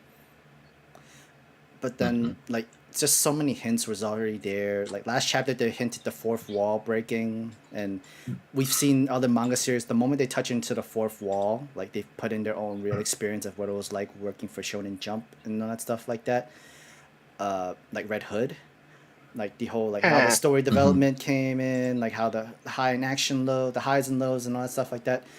Because usually mangakas would put those kind of comments at the last chapter of in the comments of section. Like it's usually that, thank you guys for letting me join in the team with other Shonen Jump series. I had a good time here. Hopefully, fingers crossed, I could come back later with a new feature and story. And we can only hope. But I have other projects I want to work on, and we'll see if that can put me on a different magazine run or something like that. Yeah, I mean, so I got a question for y'all. With I know y'all wanted to talk about Ayashimon, but like just I'm talking about like just I don't know the situation with Ayashimon. I have this feeling that we're about to get a bunch of past series to come back to take the place of all these series that are like basically falling off. So I'm like, Hunter x Hunter's coming back. I think Bleach is about to come back, like manga wise as well too. And then I have this there's this weird feeling that we're about to get something from Yu-Gi-Oh again. I don't know why, don't ask, but I feel like we're about to get something from Yu-Gi-Oh-ish again. So, what do y'all think about that? All these things dying, so these old folks can come back and be like, yeah, thanks for holding the pages while he was taking a break. One, I mean, it is overdue since we have some kind of trading card manga series thing. When is the last time we had a card manga? It's been a while. I think it really has been Yu-Gi-Oh, right? I don't believe like Vanguard ever had a manga series that's on Jump and other stuff too. And we already know why Shorts didn't have any. Yeah. I mean, I'm pretty sure Pokemon card series would be too expensive. Yeah. It'd be too expensive. It would have the popularity run, sure, but you gotta talk to the Pokemon company, talk to their president, and go through all the many people. I'm trying to think. See, I'm gonna ban you. You better watch yourself. No. Because I don't know if we get a card game manga, but I do think it's odd. Well, we do have, what is it? Blue Locks? Is that what it's called? Blue Lock? Soccer? No. Because which also, does anybody read The Elusive Samurai? Because that's been in here for a while. I have not. So I'm behind probably about like 20 chapters right now, but I guess I could say that it's fine. But no, what I was asking about was, because I knew there was some manga that had been coming out recently that was like a sports romance one. But the badminton one? That badminton basketball? No, hold on. I know exactly which one he's talking about because it actually it was kind of popping for a hot minute there. Blue Box. It's called Blue something. Yeah, Blue Box. Okay, it was Blue Box. Yeah, that's over 54 chapters. Damn. Well, then again, sports does really well on its own. I mean, it depends. It really depends. I'm surprised Witch Watch is still going because I've never heard anything good about this series. I mean, Witch Watch it's there. It's got a following. I mean, I'm pretty sure a lot of people are okay with dropping Protect Me Shugemura as being Act 2. And then there's High School Family that's been going on for 87 chapters. I'm telling you, gag manga exists in a different world. Oh, completely different world. Completely different. Because like gag manga just because like if somebody's reading a gag manga, it's like reading the funnies like in a newspaper. So it's like some people will buy those just for that, and so that's what helps them keep ad space. And some people don't that's care what for made action. Toriyama all his money. That's true. I mean, it's like that's really where it kind of started. And then Dragon Ball, I tell people all the time, Dragon Ball was a gag manga in the beginning, and then it became a shonen, like straight up. Hold on, I'm texting my girlfriend. Sorry. That one shook him so much, y'all. But no, yeah, Goku, like, you know, kicking people in the balls for years. I'm sure it was hilarious. So, I mean, here we are now. But I'm like, I don't know. I feel like we're about to see a resurgence of some of the stuff that Goku also we was used to seeing. Blew a robot's head off in Dragon Ball, and then literally went, "Oh no, I killed a guy." Put his hands together, and went, "I'm sorry, God." Like, Yep, sure did. Yeah, Z made it an action series. I don't know why people use the phrase battle shonen. That's one of those weird phrases to me. I mean, it's a battle shonen, battle series. I mean, it's like, hey, battle for kids. See, my thing about it is that like shonen is not a genre, and it needs to stop getting treated like a genre. It is just an age demographic / target audience. Essentially, it is now. Yeah. It's like teen fiction. Yeah. Like, it's like that, but Sure. like teen fiction isn't a genre. It's just like a target. It's Go like, to the hey, library. What do they call it? It's the teen fiction section. They're telling you what age group they're targeting. They're like, hey kids, look at this. Yep. Now you got action series over here. You got this. It's just like they all fall under teen fiction. It's just like, hey, look at this. And that's what I'm saying. Like, those aren't genres. This is just a demographic. Like, I mean, I feel like a genre can be a demographic in cases like this, because it's not meant for adults, air quotes, but it's meant for these younger folks. I mean, it's their area, their genre that's being targeted towards them. I don't consider, because like, I guess to me that would be like saying BET is a genre. You know what I mean? It is. Like, it is. Is it though? That's what it was started as. My speakers just switched. No, BET panel. BET panel. Like, I don't consider, I don't consider young adult entertainment television. Like, I consider it to like black media to be things that are targeted towards us, but I don't consider it a genre. Tyler Perry's channel. Like, I guess, like that's another way. Like American Gangster, a movie about Denzel Washington. Like, I guess really what it comes down to is this: using a demographic the same way you use a genre doesn't work because it doesn't tell you anything for real. I mean, that's the point. It's all marketing. It is. That's why I'm saying, like, it's not. Yeah, that's why I say it's not a genre. It's just a marketing term. Like, horror is a genre because you're like, oh, this is gonna scare me. This is what this is supposed to do. Suspense, thriller, like, this is about the thing. Like, I mean, but you what about like young horror? Don't forget. Is anybody actually calling it young horror? Oh, who knows? I'm not gonna lie. I'm not gonna lie. What do you think Goosebumps is, bro? R.L. Stein books, young horror. Anyway, getting us off topic. You know what? You know what? If they're gonna introduce some old school kind of, if we're gonna have mystery back, I would not mind to have some kind of Scooby-Doo manga series for the Jump. I think the younger that could be a lot of fun. That could be a lot of fun. Go get them to find Conan. Seinen is not all dark stuff. No. Like, you need to okay. This is why I keep no, Ray. See, Ray, this is what you're doing. So I'm about to explain why you cannot say Family Guy is a seinen. Yeah, it is. Family Guy is an anime. It's a seinen. King of the Hill is one of the most popular anime from the U.S. as far as Japanese people are concerned. I would say the dark humor, the dark language when it comes to like, yo, this shit is happening in real life kind of stuff is dark. Is seinen. All of it. All that is seinen.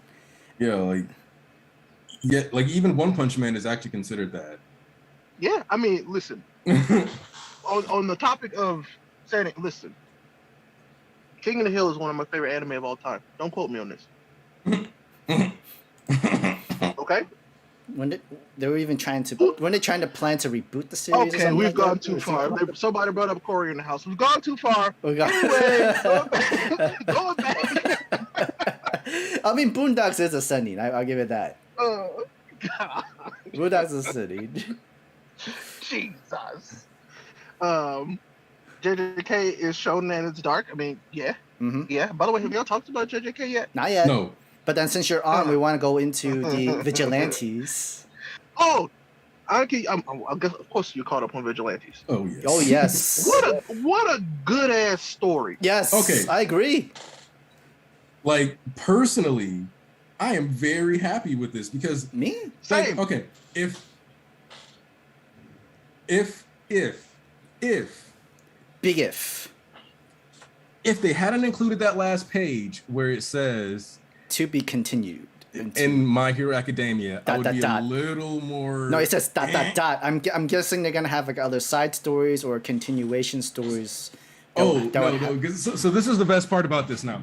Because do you know what the biggest issue with Vigilante's story ending right here, if it truly ends right here for Koichi is? He never actually fought the dude that was messing with his life. Nope. With Because- all for one? Think about that. All for one has been out here and has studied and focused on Koichi the entire time. Mm-hmm. And has never actually interacted with the Crawler. Mm-mm. Yep. I don't think even Crawler knew about All for One Nope. behind the scenes of everything of that. No, stuff, too. you know why? Because boy was too busy living his damn life. And here's the thing. When we talk about All for One's opponents, people are always talking about like, oh yeah, the rivalry between All Might and All for One has been split between both Deku and Bakugo, because Deku, he's the successor of One for All. He's moving in there. He's gonna be able to, live up to this like ideal of All Might. He's gonna have to surpass All Might and he's like this big All Might fan, but has to surpass him by taking on Shigaraki and defeating him because he's the next version of All for One. And people are like, yeah, Bakugo got the other half where he's focusing on like actually just whooping his ass. So we got to bring that in there and really have Bakugo like pulling up because his goal is to surpass All Might, and he's a big All Might fan. But nobody's talking about how Koichi is a big All Might fan and he's doing the thing that everybody thought Deku was gonna do. Koichi, after having his life constantly threatened by the machinations of All for One, has traveled to America. Yep. Listen, Koichi is probably one of my favorite characters to come out of this universe, period.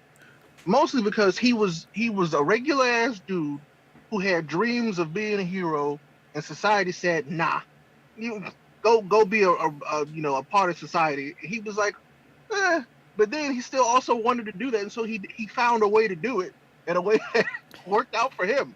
And then all this other bullshit just happened to kind of. He became his own friendly neighbor. He became his own friendly neighborhood hero. I mean, that's why I love it. It worked, it's and also it worked for him. Spider-Man. He's a bug. So it's like, I love it. And now he's called Skycrawler, which is also hilarious. It is hilarious. But God, I like just the progression of that story. It just worked. I thought the pacing was great all the way through. It had a beginning, it had a climax, and it had an end. And I was like, yo, and then it had an epilogue, technically. So I'm like, this was great. I'm like, okay. I mean, I kind of am like, well, man, I wish that we had more like individual stories about different people from, different students in the school, because I feel like then they could be way more fleshed out. Yeah, because I like to know what happened with after the whole Gigamachia incident happened, and like, so technically his friends and family are still in Japan, and it's 10 years gap, almost less than 10 years, something like that. And then like we just know that Narota, that's because that's where the city part of Japan that they in, I try to go back to where Gigamakia was destroying all these cities. Nirata was not one of the names being mentioned. Yeah, because it's kind of like off the, what do they say? It's like on the outskirts of Tokyo or something like that. So it's just in a different pocket. Period. Yeah, it's just them being in all these little areas. Yeah. I could definitely see, like, actually that city was actually still doing well even after the Gigamakia incident, where the heroes, Vigilantes, are still working. They're still doing their own thing. I mean, funny enough, All For One said it. He was like, one of the scariest things is, individual people with quirks that we don't know are wonderful rising up and fighting me. That's exactly what happened. It seems like he enjoys also, Vigilantes more than the heroes in itself, kind of thing. I mean, because it was a dual purpose for him. It served a purpose. It's like Vigilantes are both good and bad for me. Am I the only one who thinks it's funny how he named him Skycrawler like he's Spider-Man? Yes. But then he gave him the Superman return scene. Yes. Exactly. Yes. Which was badass, by the way. It was beautiful. I was like, what a better, like, there was no better way for them to, like, round that out for him. I love that scene. It was great. Like, and he still gets the same treatment. Oh no, they sent in the crawler. What is he going to do? Like, they're giving him the whole Robin treatment too. Like, all the superheroes, he gave us Robin. Yep, that's his personality. He's the guy who's there to help. That you're like, wait, but where's the other guy that we really want us to help? Just remember, he started off as nice guy. Exactly. Nice guy. God, yeah. And then the whole publicity where he's basically he's doing Captain Celebrities doing, like, Captain Celebrity came to Japan to better up his rep and everything, so he'd go back into America. Now I do really love that. That's how they rounded that relationship out. Like, I actually loved that. I was like, it was smart. It was very smart, and like it's because Koichi knows people. He had the network connections. Like, all right, we're gonna do the same thing. We know you're Japan's most wanted, and you have to pay all these debts, and all the destruction is all being put on blame to you. So let's bring you to America, better up your rep. You weren't really the full cause of this destruction, but all of this can be resolved. You just need to do it in America, that sort of sleek. Yeah, like he's basically working and getting. Also, we got 2 color pages. We did, and they were really good. Like that, a new era.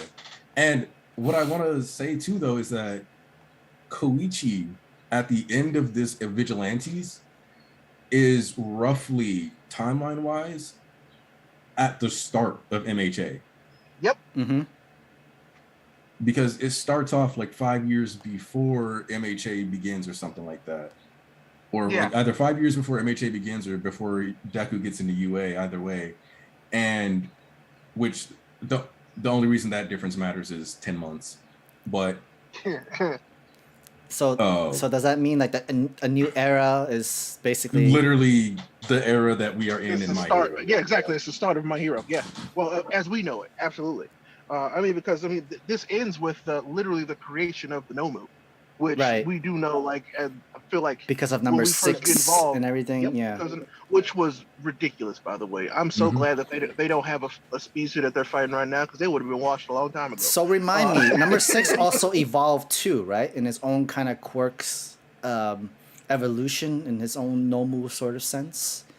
In a way, yeah. Like, it was just him. It was his potential being explored out of what All For One gave him. He was kind of like overclocking himself consistently, and basically he was just like doing everything in his power. Which was another perfect name for a quirk for him. Like, I was like, wow, what a perfect name for this situation. And the quirk wasn't even his to begin with, neither. And this is like, so this is what an experiment guinea pig. I mean, all I'm saying is I'm so glad that none of the other Nomu turned out as good as 6. Right. Oh yeah. Because the other Nomus didn't really have their own consciousness. Like, they didn't have their own. I mean, exactly. They took that part out of them, which I think is weird. By the way, it's weird that he took out their ability to think, because that's what made 6 so powerful. And I was like, well, I guess he just wanted something that was easier to control. Yeah. Which I guess it makes sense, but also doesn't at the same time. I think so too, because like I think Dabi was like was one of their worst test subject experiment of what will happen if you give them your own consciousness and something you can't control, so to speak. And like if we were talking about this is the same timeline where the My Hero Academia, the original series starts. That means everything else that happened before, like the past and the conflict, the Endeavor story, the Deku and Bakugo childhood story, everything was happening at the same time, right? I hope that people, when they're having their power scaling conversations about Endeavor, include stuff from Vigilantes, because he has some ridiculous feats in here too. He does. Besides the curtain and everything, and him willing to like not nuke, but mustard gas the entire city just to destroy everything. I mean, I'm specifically talking about that fucking fire tornado that he does. Pinpoint accuracy. The tornado where they were like, wow, because he's utilizing the drafts and all this other stuff in the or like because this is one of those things too that I think a lot of people forget is that Endeavor has always kind of been a savage. Yes. Yep. And one thing I will say, since we brought up from Vigilantes and Endeavor, we kind of might as well, if you want, but we don't have to segue. I mean, you can. I mean, because really, while we're talking about, we're gonna go back and forth with this. I feel like we're gonna go back and forth with this. It's all MHA. Let's be real. It's all connected. So if you want, we can just start the timing for it, but then we can go back and forth with Vigilantes. Yeah, we'll just bounce between the two, and it'll basically just put like Vigilantes, and then if you want, put a time step. Yeah, I got that. Where the conversation starts blending. I got the time step. But with Endeavor, especially because one, he is a character that has been upping his physicality throughout the entire of My Hero. He's a character that's showing you he's able to constantly level up. Two, one of the things that I think is really important is that Flash Fire is one of the big moves and a big deal for Endeavor, and it's really powerful and stuff. And we saw that back when his overheating was really bad, they would hit him with fire extinguishers in Vigilantes. Yep. But you notice that a lot of the big moves that Endeavor had in Vigilantes are ranged attacks. Yes. Like that carpet bomb move that he almost killed Koichi with. The carpet bomb. I wish we would see that one again because that move was dope as hell. I was like, wow, okay, that's dope. I feel young man, he's a much younger time, a much younger age where I can keep doing this. And I'm like, all right, I'm getting too old for this. I can't keep doing this. My body's starting to affect it. I can't keep moving. But now you look at these Flash Fire fist moves, right? And when you get, for example, and I saw this on Twitter and I was glad somebody else pointed this out. Did you notice that Endeavor basically tried to hit off one with the same combo that Deku hit Shiggy with midair? Yep. Yes. Because he got him like rapid firing, vanishing fist, making them on both hands, which is already a big improvement because he can only use vanishing fist like twice when he fought Shiggy back during the war. So like all this training has been paying off for Endeavor, and so it's just like learning from the kids, which is also really cool to see. Especially because he always talked about like shape manipulation, but like now he's really shape manipulating. And I think that's partially something he might have picked up from Shoto. I'm not going to lie. You know what? I mean, yeah, you're probably right. And so, but yeah, like Endeavor is a character that's been interesting to watch, especially because psychologically, whew. Yeah, it's been a lot. The way he lost his mask mid-fight today, when he said, "You never did find Toya's body, did you?" Exactly. Ooh. He's like, hey, by the way, just wanted to, drop this one tidbit. You didn't know about this, but I found it. I found the body. That's what makes it crazy because dude was like, and he started this like, I actually like, I couldn't bring you. He actually said like, I do love to sow the seeds of every new like stuff that comes in, and it's like, by the way, you never really found your son's body. Because he what did he want to do? He wanted to cast doubt. He was like, well, maybe that's not who I think that is. It's like, well, my thing is that he was basically like, he opened with like one of the first things that Endeavor said. He said to Endeavor was, "You haven't ended the abuse towards your oldest son." Now he's telling him, "You might have been able to fix it if it wasn't for me." Right. Exactly. And I'm like, boy, he's building. He really got you. He really got you stitched up. Because the audience knows, because like the readers and everybody knows about the story, but Endeavor was like the only person that did not know where the hole fills in of what happened to Toya from this to Dabi sort of time speak. And you know something? With the Todoroki family, people always talk about like Hori's a parallel merchant. We need to talk about how when it comes to the Todoroki family, Hori's favorite writing thing is not parallels, but dramatic irony. Yeah. He loves setting us up in positions where we're like, we're pretty sure of this with the Todoroki family, but this person doesn't know it, so right. Da-da-da-da. And it's like we're constantly seeing stuff like that. So like with this, it's and my favorite thing about with the Endeavor thing is it's directly a callback to Kamino. Even though he says it straight up, it's like that same All for One using familial ties and his own manipulations and exploitations of those familial ties to create villains or push people to villainy to hurt the number one hero. And Hawks knew about this too. Like, yo, he's trying to get to you the same way same way with Kamino. Like he got to All Might, like make them like break, make them mentally like unstable. Basically, like, don't listen to him. All this man will run his mouth to distract you while he slaps you. He's like, don't listen to him. But it's more like, but then is whatever he's saying a lie though? Like, I mean, he ain't lying. I mean, he's not lying though. Yes, no. I mean, it's like he's been in control the entire time, and he knows it. That's the problem. Right. And here's my thing, right? So we talked about Koichi coming here. If we're gonna get Koichi at the battlefield, my question to you guys, because I expect Koichi to, I expect Koichi to show up. Where are you expecting him to land first? Because I feel like a lot of people are like, "Oh, Star and Strike came out," but I'm like, no. If Star and Strike was willing to do that, then Koichi with his ability to fly. I guess they now multiple characters have a reason to come out if they feel like so. It. The reason Koichi why ain't I never feel been like stirred. Exactly. He was what the thing he said. My body just moved on its own. The true hero quirk, the true hero statement. And so I'm like, honestly, I wouldn't be surprised if he's the one that shows up at floating UA. You think he's beating Deku there? I think so. I think so. I think he's the solution to help Deku conserve as much energy before his fight with Shigaraki. Like he's gonna be the one that's helping Deku get up to the sky island. I mean, he needs a lift. Yeah. And we know that Deku can't like really fly. He can like fake fly, but they way up there. Koichi could also be like, oh, he just actually came back to Japan for vacation. Maybe meet up with his family or something like that. I doubt it was vacation. I mean, we know that he was there.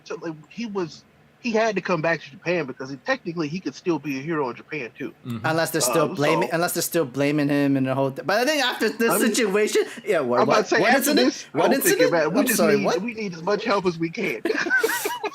I'm actually a little surprised too. We'd be mad if we saw Captain Celebrity. That'd be lit, but we probably won't see him. Probably because he's like, hey, you go back to Japan. I really got to hold it down here in America after what happened with our girl. Right. So, I actually would love to see him, but I can definitely. I was worried that we might not see him. Actually, I don't think we'll see Captain Celebrity because of that reason. Where it's still international conflict. I'm worried that we might not see Koichi. Well, the thing about the Hero Society in USA is that they can't interfere with other countries because of international conflict, and they've mentioned that during with Stars and Stripes story, like other heroes from other countries can't come to Japan's aid because everybody else need their own number one hero to stay within the states and everything, that so to speak. But if let's say they still don't confirm Koichi as the hero in the USA. He's still vigilante-wise. Because remember the voting thing, like, all right, is Koichi a hero or a villain? The funniest thing about that for me is that, like... The voting system. It's like, the whole Robin thing. Slide, but two, the thing that made them say, oh yeah, he's a hero, is dude being like, are you going to fuck up Wall Street? He's like, that was hilarious. Yes, with all my might. I was like, that's really good for the other people. Why are you voting for a villain? Like, he's not a villain. That's what made me die, because he's like, you're going to mess up Wall Street? And then they're like, yeah, take out those rich elites. And he's like, oh my God. Take down the 1%. Take down the 1%. I don't know. I love that. I thought it was hilarious.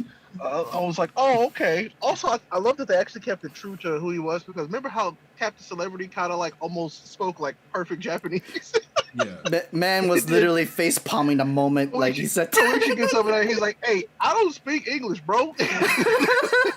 What happened? What's all these questions? Why they just suddenly doing all this? It's like, oh, bro.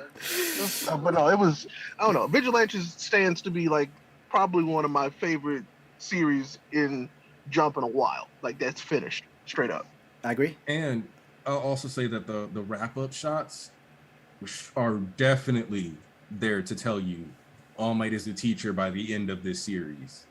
Yeah. Stain is an active killer Yep. as the hero killer by the end of this series. Yep. So we like they're straight up because like you see All Might's in skinny form with the pad. You got Aizawa like sitting there and it looks like he's basically at UA because he's got his sleeping bag on. He's teacher. Yep. Yeah. He's starting like the teacher evolution thing. I mean, they showed you everybody that they showed us. Like we saw Rappa, we saw Mirko, we saw everybody, which was I thought that was really dope because it's like if you're a person that's reading both, like this is like the oh shit yeah this was the setup, which I really do love because so it kind of is like oh yeah without Koichi we wouldn't have the My Hero Academia that we do.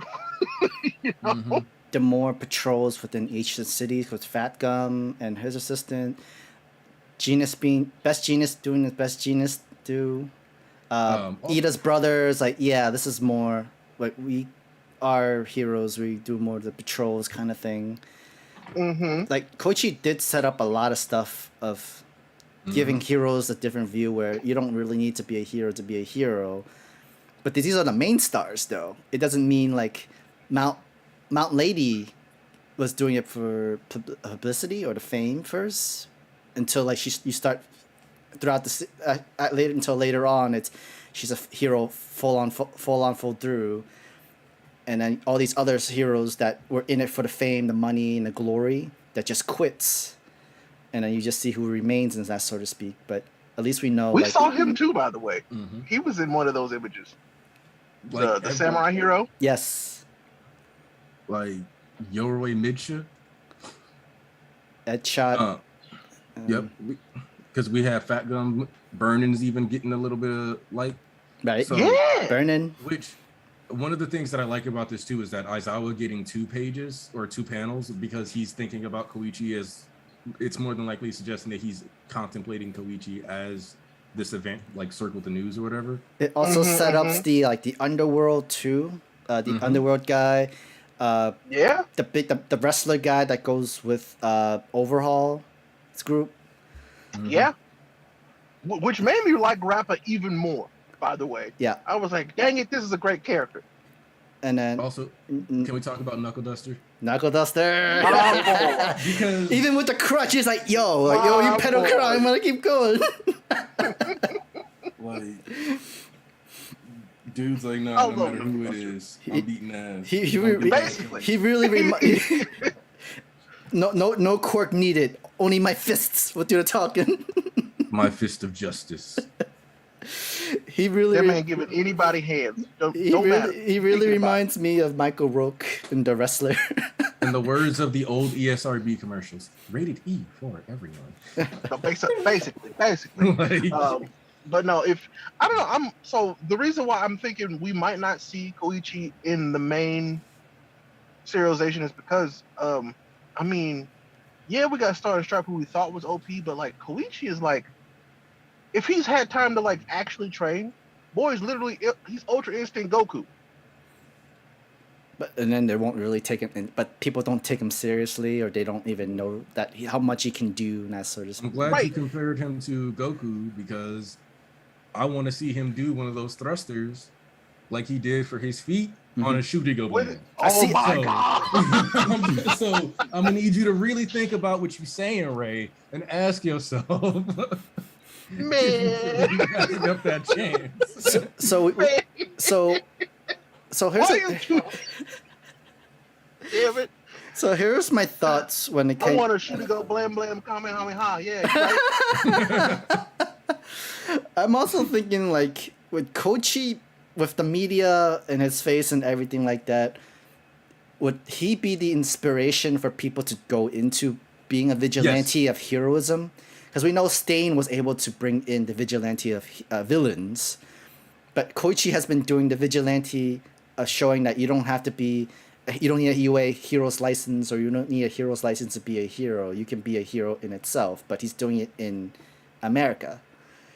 True. So I make this comparison because I in the group chat, and because I think that's kind of really true, where Japan, to be a hero, you need to go to high school for it. You need to go to college for it. You have to have the license for it. And then you could be a big time hero. And then you could be a hero officially.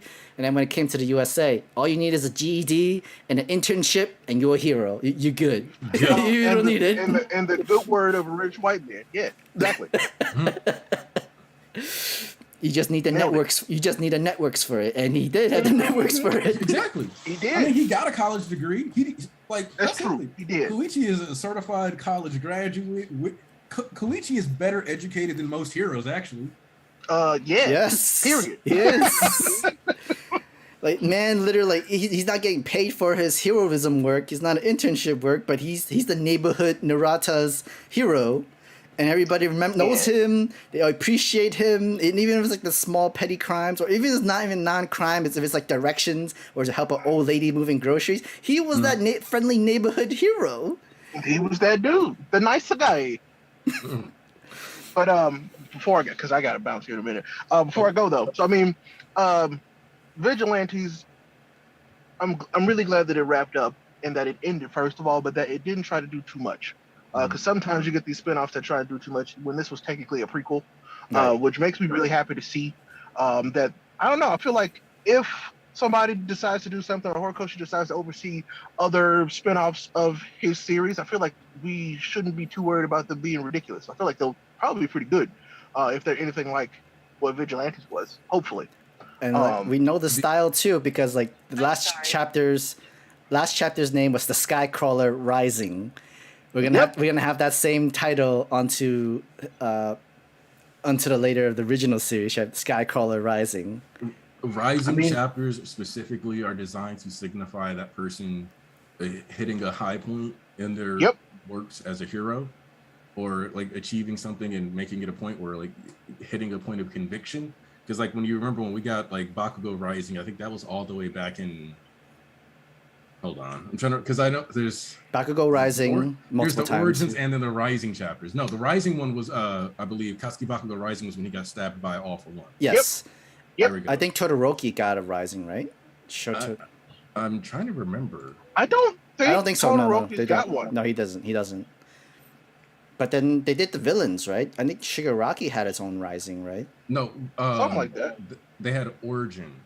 Origin. Because it was So like, and Shigaraki to this date has the longest like chapter sequence with the Origin name attached to it. Right. Because when they did the Dabi one, they changed it to the wrong way to put out a fire instead, purposely avoiding giving. Which was also a perfect title. The Origin thing is for individuals, but the wrong way to put out the fire. Yes, it gave us the thing we learned a lot about was Dabi, but it was about that whole family. Mm-hmm. So, but we also know that there's going to be Tomura Shigaraki Rising, and that would be the peak of where the villains has the biggest advantage. We're just waiting for it to happen. Oh, and then no. Before you dip out, Ray, what's up? You got to tell me what you thought about the main series chapter. Okay, so I mean, oopsie daisy. What a fucking line by that guy, by the way. I'm like, wow, you ain't shit. But it was perfect. It was like, this is perfect. All for one, just straight up. I was like, okay. But no, this is, I mean, you've been saying it. Ain't no way he comes out of this unscathed if he comes out of it at all. And I'm talking about Endeavor. So I'm curious to see how they actually, because I mean, it seems like they have a plan-ish on how to deal with him, but I'm like, do they really think that that's all it's gonna take? Is to take out his Vader breathing support, which it did make sense because when they made the call back to the prison break, I was like, oh yeah, he's right. He did have that machine with him, like he needed it, and I'm like, okay, that makes sense. So I'm like, oh, do they do enough damage to the big boss, one for all here, to like kind of take him out of everything else going forward? I'm like, that wouldn't be a bad trade. I'll be honest. But I don't know if they'll be able to do it by themselves, especially with all these kids here. Hawk's narration of the entire thing too is actually pretty good. Like, damn it, he still had another card to play.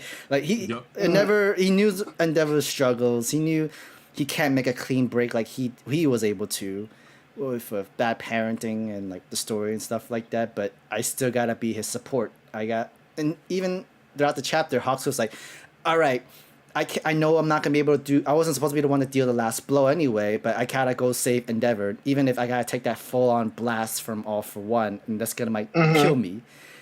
Automatically, like I gotta be a hero. I gotta think the future. I don't care if I die. Endeavor has to be the one to take out the last punch and that sort of stuff. But do you really think that it was really All for One's inhaler or the gas mask is what his weakness is? Really? Yeah. I mean, honestly, so that's I think that's feeling like a real red herring, y'all. I'm back. Kenny, how's Jesus? How's the BBQ? Korean BBQ? Man, Korean barbecue always hit, bro. That's my second favorite thing after Well, Korean. you know, by the way, I hate to trade black people, but I got to bounce. Ray, thank you for joining us. Thank you for the My Hero. I'm gonna tag you in, Ken. You got it. I appreciate you, y'all. I'll talk with you later on. Thanks for the My Hero talk. We finally got to the Vigilantes. We finally got it. Yes. Finally. Yep. Right at the end. All right. Well, I'll talk with you later on. All right, we'll talk to you later, Ray. Also, check Twitter. I will. Kenny, welcome back. We got to have you back just in time for the My Hero talk. Yes, sir. Tell us your thoughts about the My Hero Academia chapter. Yeah, no, like I said, I was saying, I'll pick up on what was just last. That is that I think that was a little bit of a red herring. It feels too obvious. Like even though like we've seen it, like I've been thinking about it. Like yeah, he's still walking with the mask, and they kind of made it seem that way. But it's like, is that really what it is? But then there's also the fact that like I think I said last week, like, oh, we've been talking about it, Sam, about like him still looking to replace the body. I don't think that's a weakness. He don't care about that body that he's in right now. You know what I mean? I'm still like, does it even matter? You know, does it even matter? So my thing about this is that I've always been confused about All for One's body plan because it is very clear that like the person, the human, the mind in his brain isn't transferring over.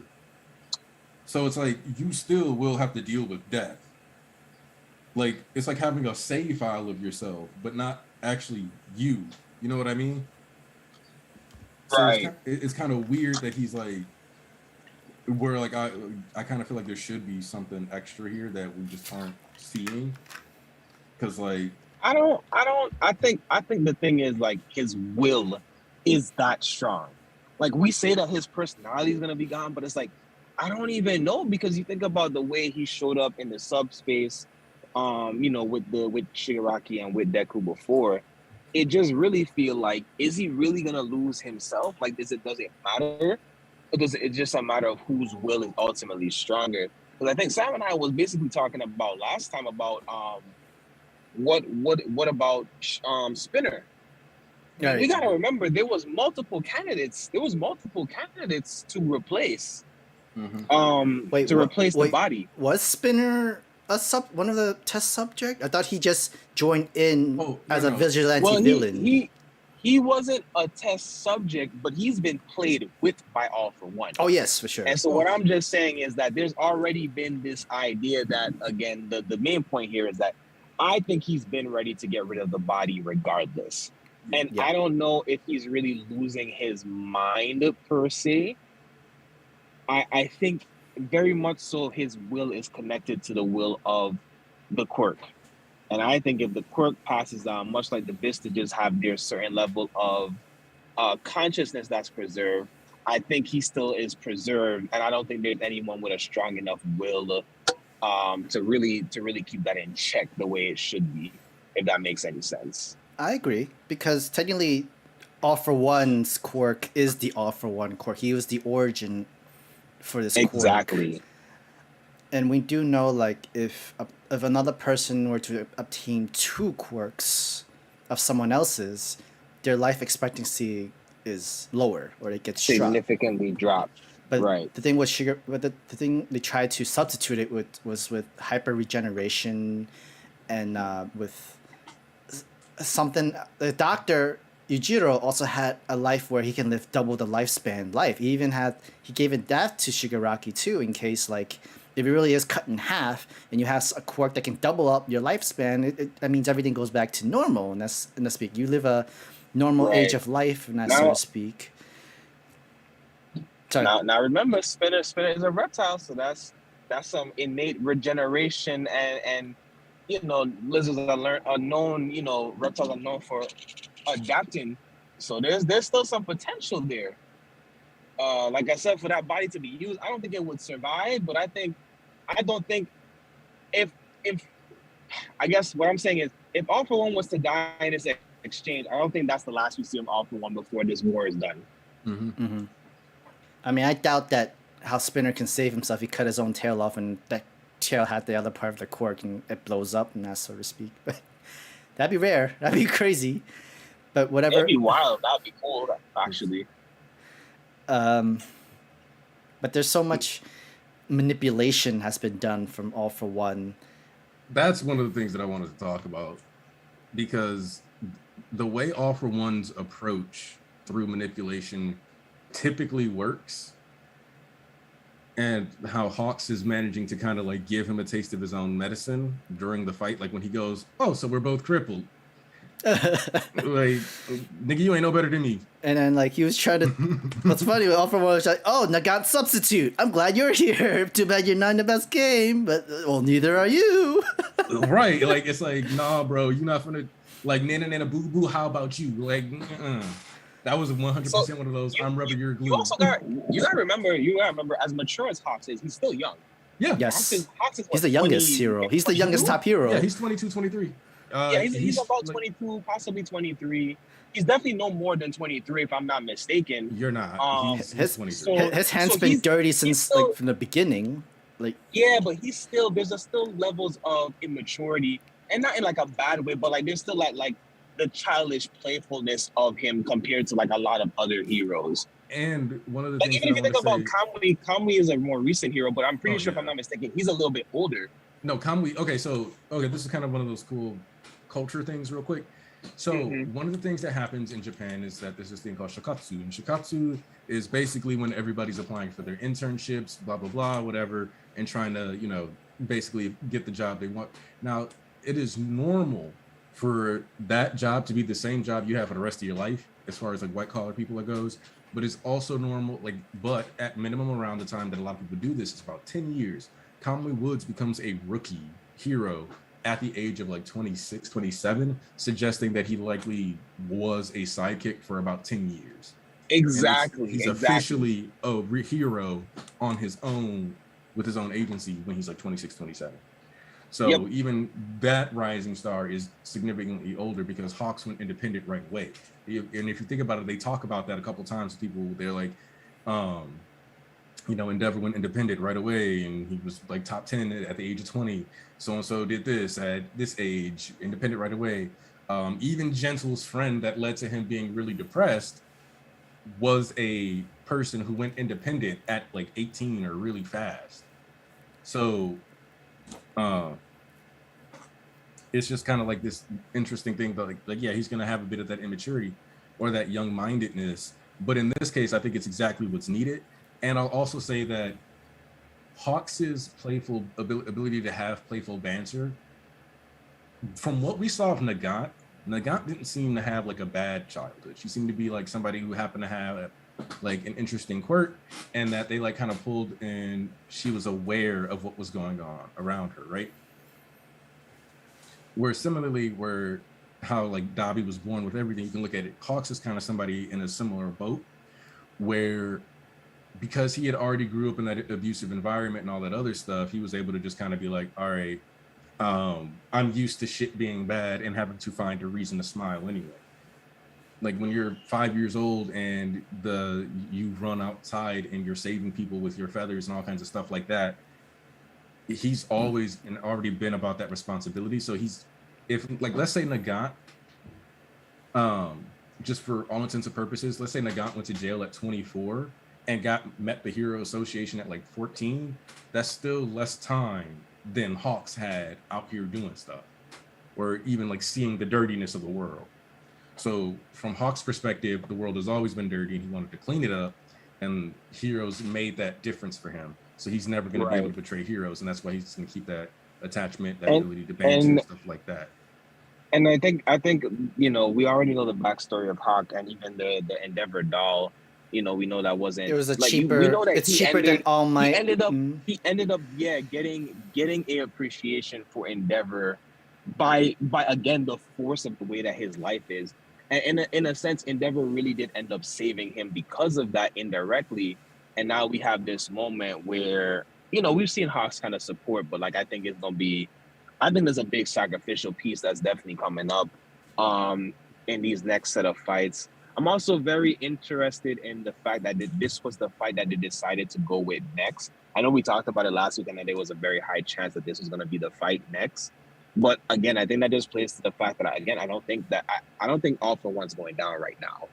And I think that only emphasized by the fact that this is the fight that they chose to show first. So we know that this isn't going to get resolved immediately, and that means something for a lot of things.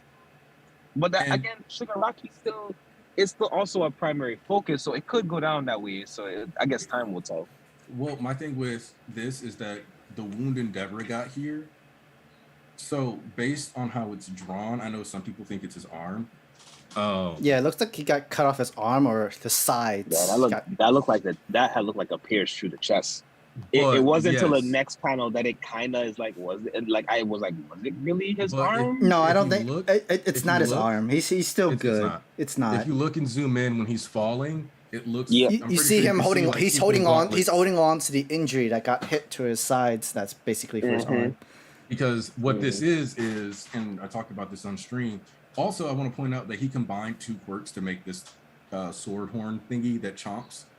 Because if you look at his finger allocation in the previous thing, it was the spikes on like his thumb and his pinky, or like his ring finger or whatever, had like a face growing out of it.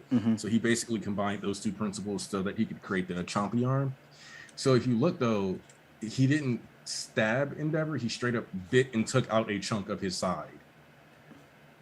And so if you think about that, that's another chance for him to have a wound that mirrors All Might while he's trying to do what All Might did. Right. All Might hit him punched off All For One's line and his hair. Which is just going to be another psychological piece to play into things as the fight progresses. I mean, like, there's a good chance we can also see Endeavor doing a tornado thing like he did in Vigilantes, and he put it here to surround All For One with that flame, destroy, like literally covering the oxygen around his area, hot enough to burn his own inhaler oxygen tank kind of thing. Yeah, I can definitely see that happening for sure. Do a whole shout out to Vigilantes. We know like Endeavor is too old to, probably not young as he used to be or as powerful as he used to be, being able to do that tornado fire thing. But it's special to know like he's still paying homage to his old self on the Vigilante series. Homage to the Vigilante series, where this is going to be the final move to take down All For One in that body kind of speak. I definitely could see that. Especially when because how All Might won was he went to his weaker body and he only enhanced his arm for that United States to smash. Yep. And that was all he could do. And that's part of what these vanishing fists and him being able to make two instead of just having to do the one and all that other stuff. Because it almost feels like the order's reversed. He tried to use his big attack and then got the big injury instead of getting big injured and then going for the final stand because he got himself too hot-headed. So it'll be interesting to see if we get Endeavor basically standing on the ground and doing a prominence burn, because unlike when he was fighting Shigaraki, his ass falling to the earth like this and having to be saved by Hawks, there's nobody to get him up there. This isn't like when Bakugo was here to grab you and use explosion and tell you not to use your fire until the last second and he threw you. This isn't like when Kido was there at the War Arc and you could run at him and he could just create a loop for you to just get rocketed up. This is, you are going to have to get all the way back up there by All For One without him noticing you or at the very least, you're going to have to somehow get into the air, not be caught making your fire, coming back up from the ground area, and then launch a giant prominence burn. The conditions for him to be able to pull off his final attack here have gotten a lot harder. It definitely has. Like, but you know, all these last minute efforts are just like it's all needed for like one final blow onto like the bad guy or at least enemy. But I don't believe that it'll be enough to kill the all for one body. I think what they will do is like after they burn off the life support breathing technique, and they're just gonna let all for one laugh or just talk monologue until like he died with his last breath from his old body, and then you see him going into Shigaraki's body, kind of thing. Because the other thing that I'm kind of waiting for is, yes, All for One was cave squatting, so he genuinely could just have no other resources or ability to, you know, pull something and make it happen. But I kind of expect him to be able to, you know, like have at least a Nomu or something tucked somewhere. But maybe he did teleport every bit of his resources right to that battlefield, but that would be so insane to me that it's goofy. And the fact that Gas Mask wasn't teleported and was leading a raid on the Makia section tells me he didn't. So my question is, who is in a location that he can teleport to him? And then, because like obviously it's clear that now that he can only teleport conscious people though, because otherwise he would have already teleported Makia in my opinion. Right. Like and he knows. He also would have teleported Kuroguri as well. Mm-hmm. But you know, Kuroguri's still in prison, and you just absorb the quirk just to use it. But I did like that detail about them keeping the fight super airborne, so that he doesn't just immediately just blow away all the other heroes. Yeah, the other war that's happening in the bottom, Mm-hmm. and then we see Tokoyami, and I forgot her hero name is Earphone Jack. Yep.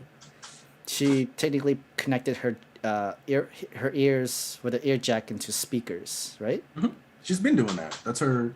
She's been having that for support gear for a while. What I will say is that it looks like she's got casing on her earlobes now, Mm-hmm. which would be her learning from what happened with Dabi, because he cooked one of her ears.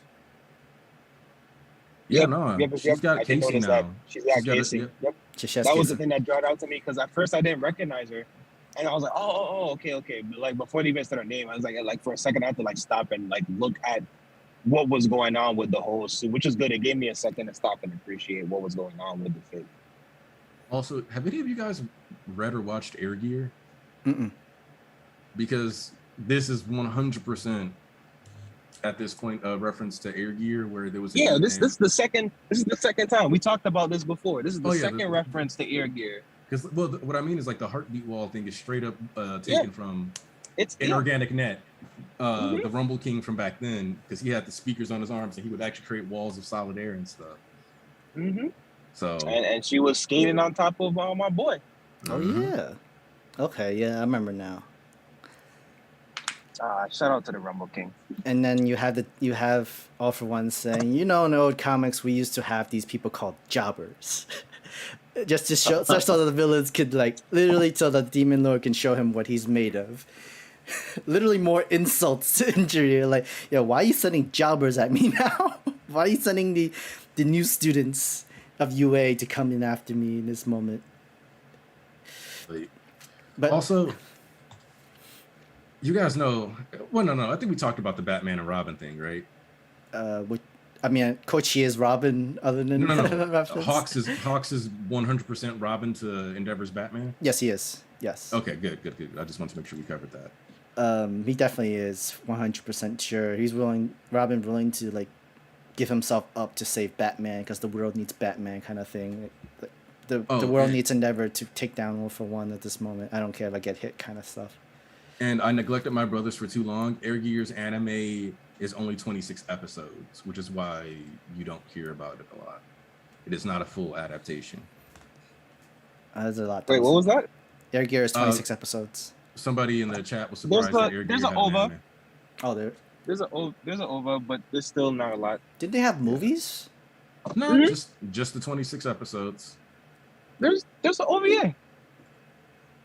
One of the OVA was a part of the. Oh, is that part of the count? Yeah. Wow, yeah, it's been a while. Because there's an OVA where they take on this like 8-man team or whatever, and they Exactly. have to like grind and do some stuff on a rope. And that's like an OVA, but like that's actually I think episode 21 or 22 in Air Gear. Oh no, I was thinking about Iruka 7. It wasn't that wasn't Air Gear. Okay, yeah. Oh yeah. Iruka 7 The has movies, but last like 5 episodes, I think you're right, are air quotes OVA, and we never got another season. Dang. Bring back Air Gear. Pain. I keep saying this. Air Gear would do awesome in this current gen. Air Gear would do so good in this current wave, bruh. So how it much would be so good. Have you do you know who the author of Air Gear is? No, someone mentioned that they wrote something else I like. It's Ito Ogure or Ogre, and he's the guy who did Tenjo Tenge. Tenjo Tenge, yeah. Which Someone Tenjo Tenge also only has 26 episodes. Only got 26 that doesn't properly adapt, and it gets so good after that. Imagine immediately after the arc where it ends in the anime. I need you to look at your camera like you're looking me in the eyes because I'm about to say something important. Hold on. Let me turn my camera on just so you can see me. Hold on. Just so that you can like. Now I know you have. Now you have eye contact. You have eye contact now. I want you to think about Mappa, the people doing the JJK H2H scenes, dedicating themselves to Tenjo Tenge, or getting an adaptation on that level with a hand-to-hand combat. The fights are the same fights, bro. That's what I'm saying. Like that dedication to the martial arts. Which that's also why I wanted the Nero anime to last, because I wanted the Nero the martial arts series to last, because I wanted another just straight up martial artist based series that took place in a school and stuff. Oh. But yeah, no, like I feel like we touched on most of. Okay. Yeah. Also, I guess we're gonna ask. Do you guys think Tokoyami? Because for some reason, Hori likes to draw Tokoyami as a cooked bird every now and then. Yeah, that's hilarious. Yeah, it's true. Yeah, like so. Do you guys think that's gonna have any bearing on how this situation plays out, with it potentially like Hawks? Because like a lot of people have said that Hawks has spent a little too much time focused on Endeavor, and I do agree that he spent a little too much time looking at him, but even if the dynamic makes sense, especially for what that all represents for him as a person. But the fact that you have Tokoyami here being kind of neglected by Hawks, having done his work study at the Hawks agency, basically taking over the agency, but not actually getting much help from Hawks there, it could be that he ends up losing Tsukuyomi because he hasn't been looking at it. Like, he's always been too fast for his own good, and this fight forcing him to slow down is forcing him to look at and appreciate his apprentice more. Yeah, Robin has his Robin. You just forgot about him. But I mean, like, one way or another, I don't believe any of the UA students will die. I think it'll be a little bit too painful. That's unfortunate because like Hawks.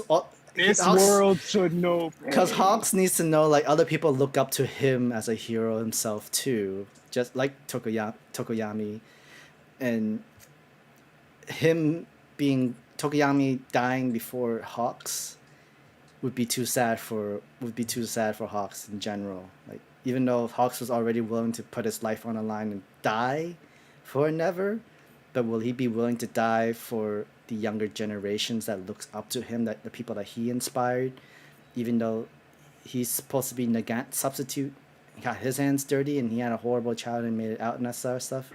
People still look up to him as a hero. People still see Hawks, even with the whole conspiracy thing. Oh, he killed Blue Just Genius. No, he didn't. He did that for his spy work. He killed twice. He killed twice. He's not a hero. Heroes are not supposed to be killed. But then, like, if nobody knew, yeah, that's the only thing they have on Hawks is that he killed twice. Yeah, and that his dad was a criminal, which for most of us is not a big deal. But you know, the eyes of Japan, shame, the familial shame culture is like, damn, bro, like that's how you feel. But yeah, no. I mean, and like Tokoyami, like time and time again, had saved Hawks before. Remember when he was burned up from Dabi? They're literally you right gotta where live, they were. You gotta survive. This is like round 2 at this place.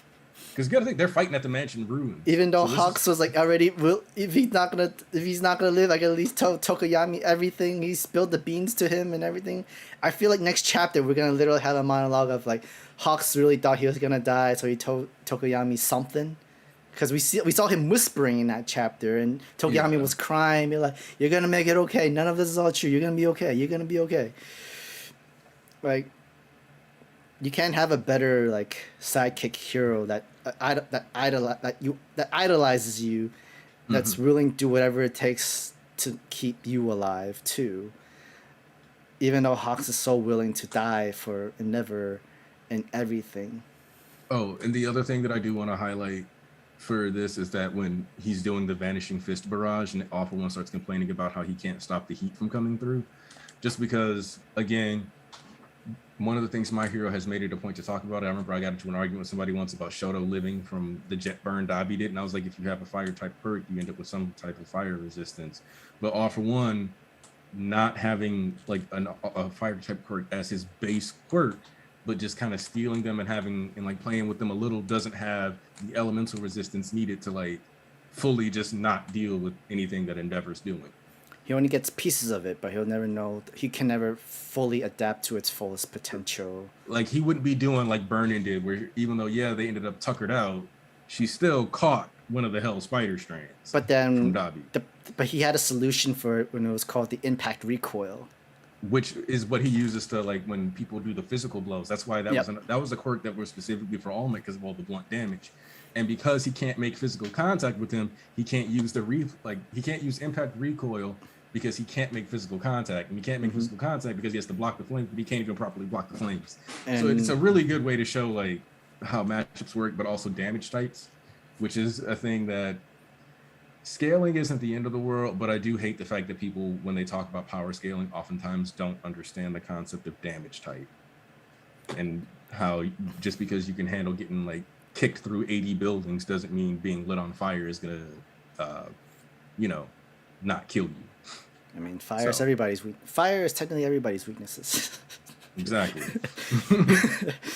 But yeah, I think it was a good chapter.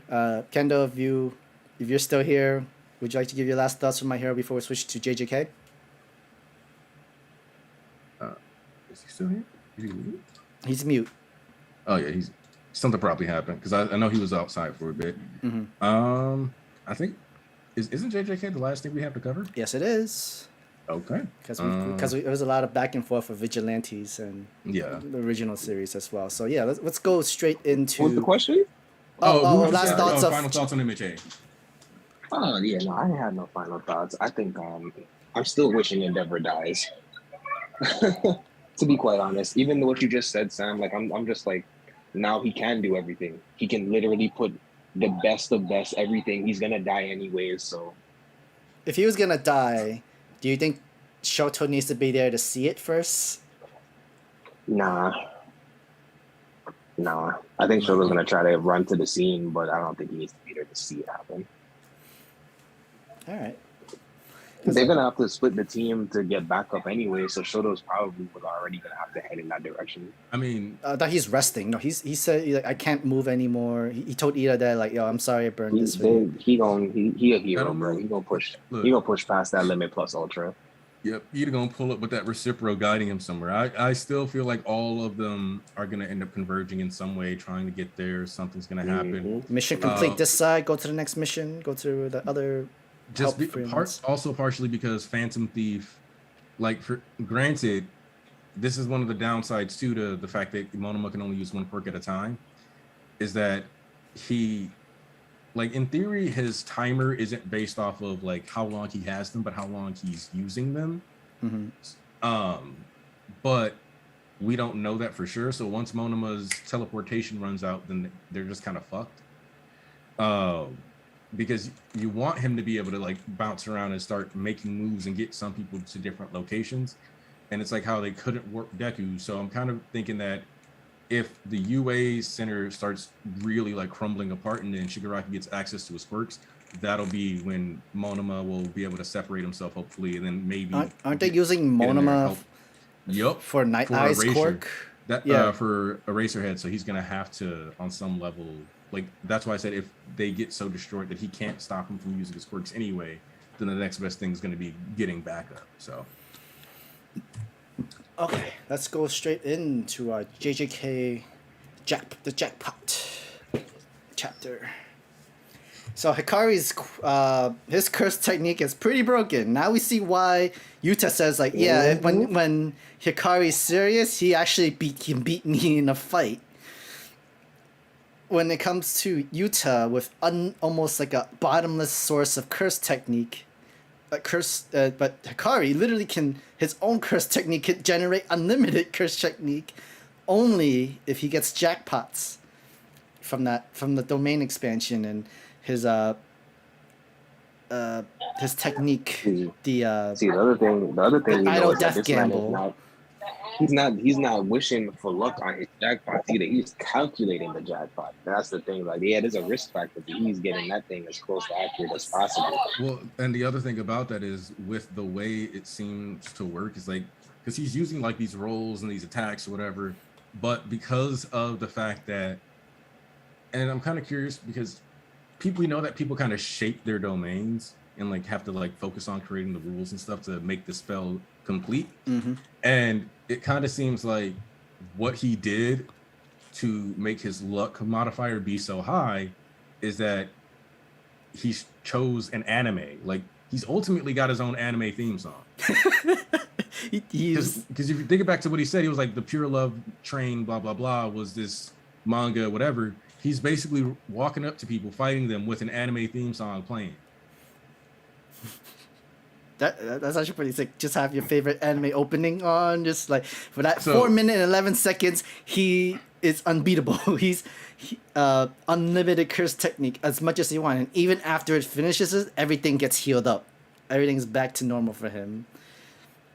Just like what Elvis says, like he's just like Super Mario. He the superstar from Mario, and then after the superstar is over, you have everything. Your full abilities, your full entire curse technique quirk, you're all fully healed. It's also insane that this jackpot can also unleash reverse curse technique and heal so that your body does not break. And we get reminded where like if you use too much of it, your body can break if it's like overclocking and everything like that. But you have a curse technique that can heal. Even if you take the biggest damage, it's automatically attached as if nothing happened. Your output in the fights is insane. So there's one thing that I do want to see that I feel like hasn't come into play enough or didn't come into play enough. So I'm hoping that if he does a domain and gets another jackpot, it finally will. We've been focusing more on the unique property of Kashimo's cursed energy, but we've gotten no comments on like from Kashimo on the edge factor, like the fact that it feels like his cursed energy is like serrated, which is interesting to me because I feel like that's something that has consistently been kind of emphasized. Yeah, because like they used an example with Panda. Usually, like when combining my traits and curse technique, like a regular punch would not do nothing to like Panda, but for him doing like regular punches and curse energy is placed all over the body, almost like electricity that's been going around into the person. Like it cursed energy blocked, but gets shocks. Yeah. So it was supposed to be like a unblockable move, so to speak. But that's if his curse technique overpowers the other person, and they feel the both shock. When it came to Hikari, it just becomes a tingle to him. Yep. Because he can't surpass that. The overwhelming unlimited curse technique that he has. That is very interesting for sure. Which I really like this, how he's like, did you feel a tingle? Because it's like, it doesn't fully register for him that, oh, this is somebody with a unique cursed energy just like me, because... Do you feel the fever? It didn't do much damage. So it's like, all right, cool. A little bit of lightning on my hand. And then... Which I like that when this happened, one, the hand-to-hand combat in this, another great sequence, but then two, the fact that like the way we got the curse technique, like the build-up bonus effect of this was because of his arm getting blown off makes me go, all right, cool. So we're seeing the scale of this, which also means that if Hikari does take the time to purposely learn reverse curse technique, we could actually be in for some issues, because I'm pretty sure that if you're at that point, you're using positive energy or whatever. So if that's the case, and you saw the way Yuta was able to use it, that means that technically a jackpot Hikari, in theory, has the ability to activate once, if he actually took the time to learn RTC, to boost himself up to such a ridiculous degree, or one-shot any cursed apparition around just by more or less touching it, just because it's infinite positive energy, if he learns how to manually do it, which is kind of crazy. But I feel like that jackpot was already the answers where he didn't really need to learn the reverse curse technique. Oh, no, he doesn't. He doesn't. That's what makes it where it's like, if he consciously learns any of these other skills, then all that happens is he becomes even more insane. Because you remember that, for example, let's look at Gojo real quick. The blue is the base, like Azure Glow is like the base technique, and then red is the reverse curse technique, because it's a play on blue shifting and red shifting on the Doppler effect. Because when light rays are moving towards you, or when an object is giving off light that's moving towards you, the light waves shorten and that becomes blue. Hence, you know, the blue is constantly pulling, or he's usually like using that to pull people, whereas red shifting, the things that you notice, like the sky turning more red during sunsets, is caused by light waves more or less being stretched out, in theory, or as best way you can explain it, and that's what leads to the more reddish tone. And we have purple, push, which is, and then purple is basically a singularity, because it combines both concepts. So there has to be something more with that, because like we see that he can like flip coins at people or launch coins, and he can do the train doors thing. So my question is, like, what do you get out of a reverse curse technique if you decide to do that? Which you could argue that that's why he's going with this route of Immortal Man, where he doesn't have to learn a reverse curse technique, so that he doesn't have to engineer a reverse curse technique for something that doesn't have an exactly, you know, straightforward reversal style. Like how, I mean, it could be also that he knows, but there could be ramifications to it, right? Yeah. Because remember, jackpot is still a risk, so there might be something permanent, some type of permanent ramifications for using a curse technique and then not, you know, getting a negative result of a jackpot. It reminds me of that guy from Hunter x Hunter, where like his weapon is based on a dice roll or something like that. Oh yeah, Kite. Yeah. Kite. Crazy slot. Yo, I super aside. Yo, someone at MomoCon was cosplaying P2 and walking around with Kite's head. Oh, that is so messed up. That is so messed up. That is graphically messed up. Wow. Okay. Yeah, that's a. Whew. Maybe he's looking for that. Maybe he's looking for that adult gone cosplay. I saw that in passing, and I was like, "Boy, that's crazy." Maybe he's looking for that that gone cosplay with the long hair and everything. You're trying to activate somebody. That is messed up. But yeah, no, I think like I said, and you know, it's a funny reference, because I think we've compared Knuckles as well too, right? There seems to be definitely some undertones of some things that are present with this character specifically, but I don't know if maybe we just get a quick fight, but I feel like we're getting a little too much too quickly. Is it just me? I feel like it is getting to be quickly, because technically the only way to beat Hikari is to be able to beat him or kill him before he hits the jackpot. And one of the things that I think is funny is that it does say that his technique refreshes during the round. So I'm guessing he can't, like, 1 minute in be like, domain. But I'm definitely willing to wager that once it's at that, like, 3 minute mark, because he was like, oh, it's starting to wind down. He was like, boom, domain. So in theory, if he could pull it, like, if he could refresh his technique just a little bit sooner, and then, you know, get people in the domain while he's also still rolling with his jackpot. Because even before he doesn't really need the jackpot just yet. If he just gets like a different combination of 3 of the selects, he can get that power up, gets this power up, gets that power up that can help him maintain some power, some edges, and that, so to speak. because he's gonna have to have a day where like there was a day where I couldn't reach the jackpot, and I kept getting this power up, getting that power up. But knowing Hikari, I'm pretty sure he's adapted to it, where I've gotten used to different combinations and different combos and different lottery of slots. But I definitely do have to see him where like I had to at least have jackpot even once to help win the fight completely. I don't think there was ever a fight where he didn't win without jackpot though. Yeah. There was no way. Especially with all his opponents when it comes to Toto, Yuta, and everybody else. Yeah, there was just... Yeah, but the thing is we know that he's skilled even without jackpot. Like the jackpot mechanism needs to be set up, yes, to give him some type of tactical advantage, but he don't have to finish the round of jackpot to win. Yeah, you know what I mean? Because my thing is that when he was fighting Charles, he was never taking it seriously anyway. No. I think he had his hands in his pocket most of the fight. Right.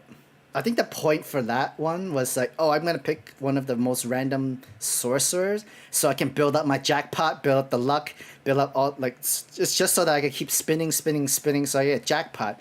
And then I could go like, oh, thanks for this fight, but that was just to inherit my curse technique powers so I can move on to the much stronger guys kind of thing.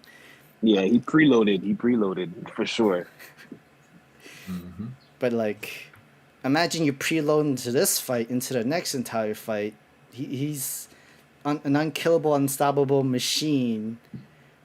And that's how you can actually be the number one within this entire area, is because I never lost power. I just get unlimited. I just hit jackpot. I'm just invincible for minutes and 11 seconds. But I'm feeling like if someone was an anime fan and knows the trick, where like, oh, but that 4 minute and 12 seconds, you're open and you gotta try to do your domain expansion within that time. Yeah, really, realistically, yeah, you just have to. But the question is, can you survive 4 minutes and 11 seconds? Because when somebody has infinite curse energy, like, dog. We've seen that with Yuta. Well, Yuta has a very almost bottomless, but he had a limit. Gojo was actually another one where he almost seemed like he has unlimited curse technique because it powers each other out in a sort of... Oh, so actually Gojo was kind of why I wish that Hikari would put more energy into reverse curse technique, because the reason why Gojo has such... because they explained it that it's not that Gojo has more curse energy than Yuta, it's that his techniques are so efficient and that his upkeep is so good because he effectively has reverse curse technique going in his brain at all times to keep him fresh. So he's always charged, and that was able to feed into him like permanently having the limitless on if he so chooses.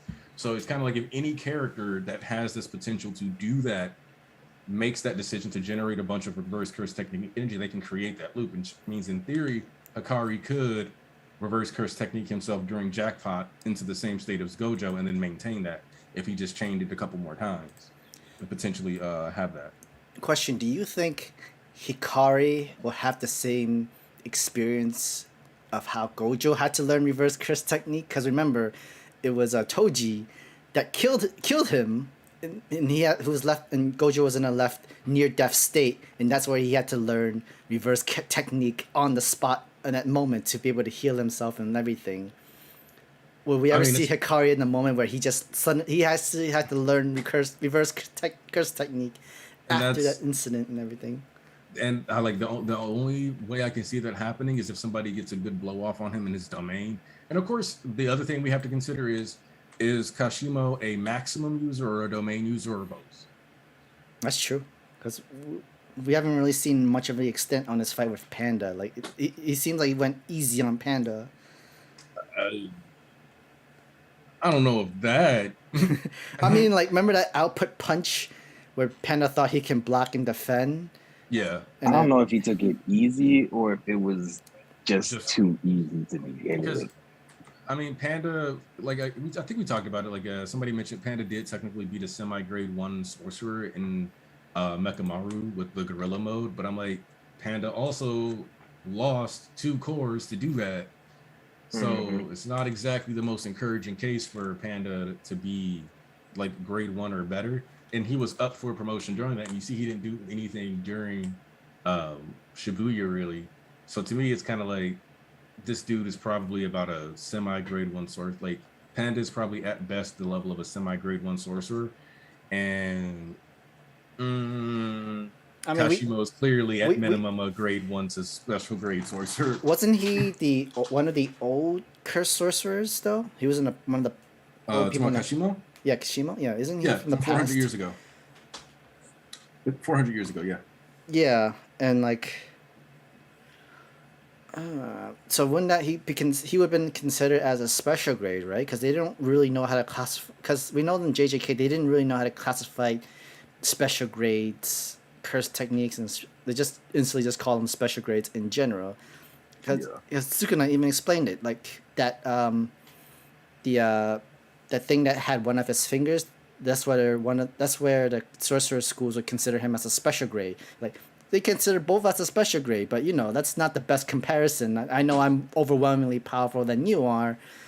You have no entire measurements. When it comes to Kashimo, they would probably see him as a special grade and what he can do and what he can actually do in a combat fight, and he charges his electricity, right? We don't know how, or that's his. I think that's his special abilities in general. He'll just charge up his electricity mid fight or during the fight, and when he feels like he has enough where he overpowers his opponent, he would inflict that in his blows and his fights.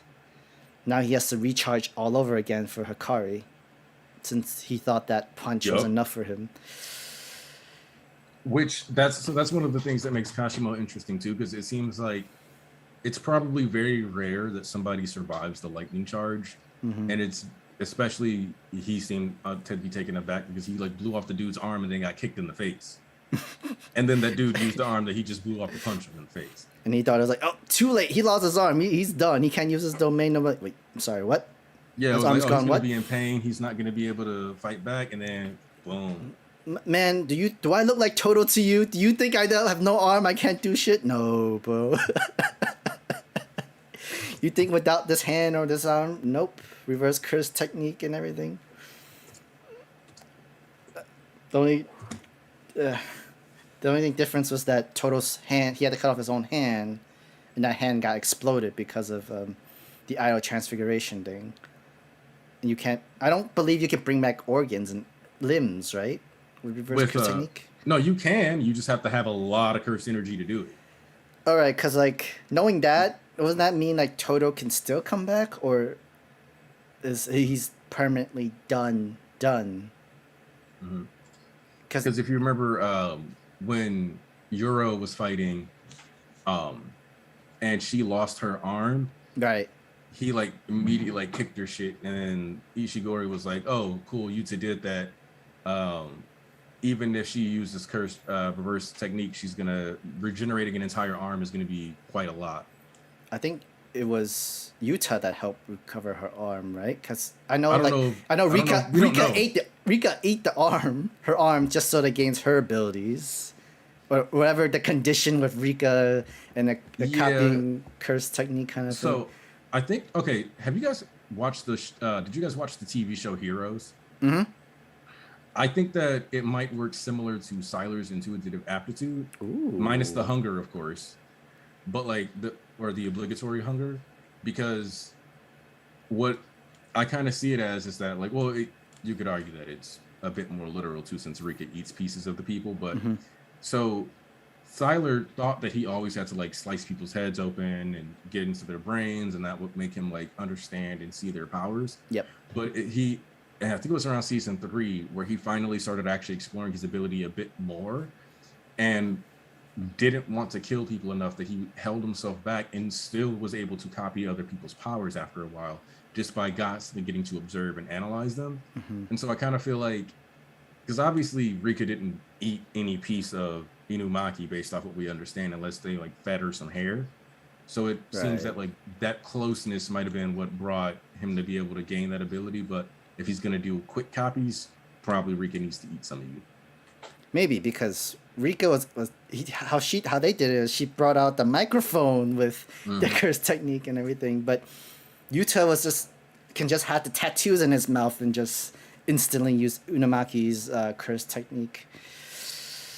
But yeah, there's so much possibilities that we're not too entirely sure of. But Hikari, we know why he's one of the strongest in the school. He was top one in his second year. Second year or third year? He's in third year, right? Yeah, he's a third year. Which Yeah, means third that, year. I mean, outside of him being expelled, but like once he's not expelled, then he'll move up to fourth year, be exempt from that. And really, I think just being a fourth year is kind of you're doing a bit of extra studying, but after that, you're just expected to go be a sorcerer or do like Nanami did and get out the game for a bit. But yeah, but I'm pretty sure he doesn't need the fourth year to give himself the reverse curse technique. He doesn't need it. It'd be insane if he learns it on a spot in a life and death situation, or even in a life and death situation, if he continues to play the idle death gamble, all he needs is one jackpot, and he gets everything back again. It's bank or bust every single time because, like, especially since his curse technique isn't the most offensive, or because we saw him use the doors against Yuji, but we haven't seen him try to at all with Kashimo. So at that point, it's like, well, he might not just use his curse. I don't know. I'm kind of tired. Yeah, I lost my train of thought. Yeah.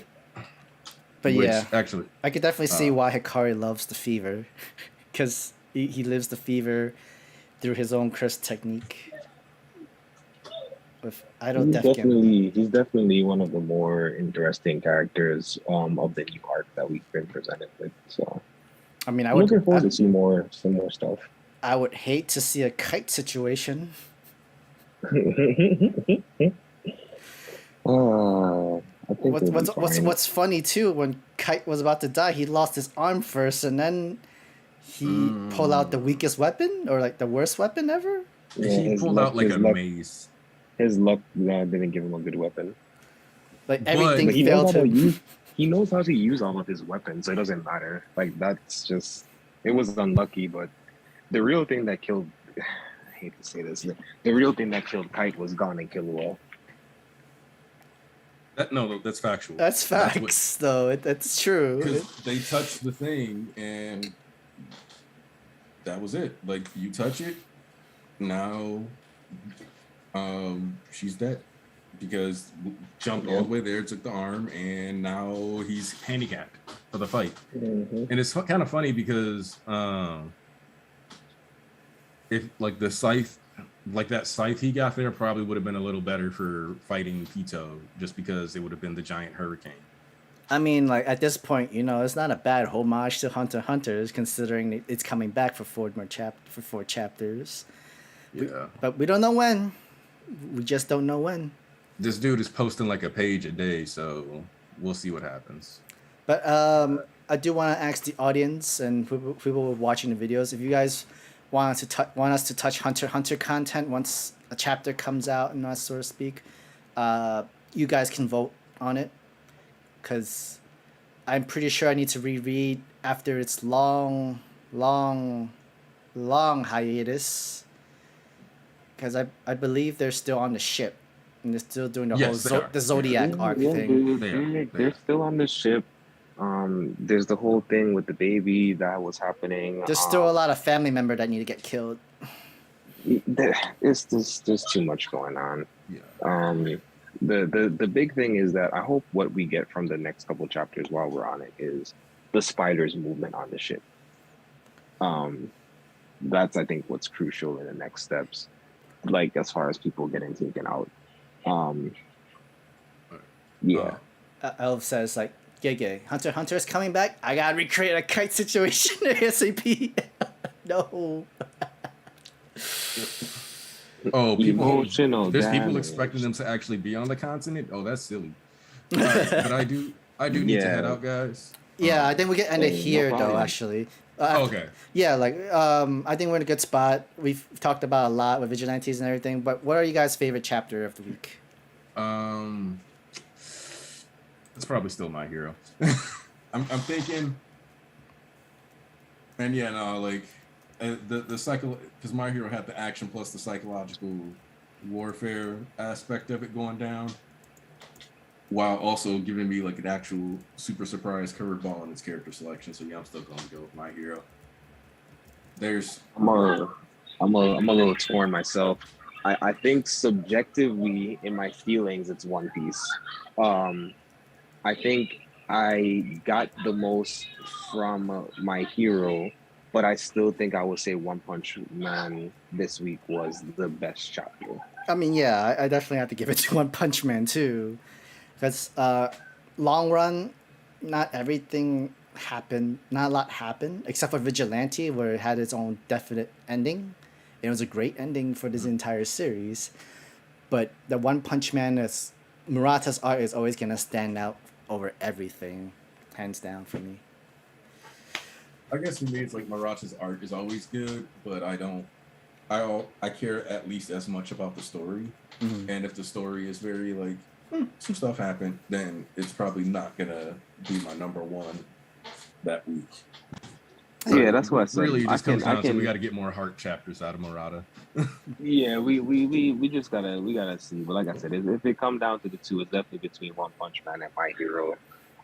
Again, One Piece was really good. You know, for the One Piece fans and One Piece stands, it was just a really good chapter. Like I said earlier, we got a lot from the chapter, but it's definitely one of those. I think we're seeing that a lot more as he continues to progress into like the final stage, where like it's like a 1-2 punch with chapters, and this was like punch one. So yeah. So yep, we can wrap it up here. Aniki, can you give us your plugs? Hey, you already know me. I'm Aniki Smash FSP. You can find me on YouTube, Twitter, technically IG, at Aniki Smash FSP. Kenny?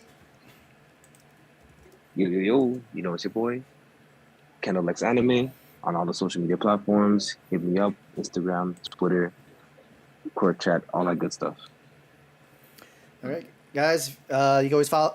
Remember to always follow Anime Lately in Twitter chat. If you like the video, press that like button. Subscribe if you haven't yet. New viewers come in. Thank you guys for helping Shonen Ronin being consistently with really high views. We appreciate that. We appreciate you guys coming in to listen to our thoughts of everything Shonen Ronin, everything within Shonen Jump, and our thoughts of how this got an anime, how that got dropped, and how this got axed, and the finalized chapter of Vigilantes. Our thoughts with Ray Apollo 2. Thank you guys. We appreciate you. You can follow me at SamtheMangaMan if you guys want to. But yeah, thank you guys. Peace.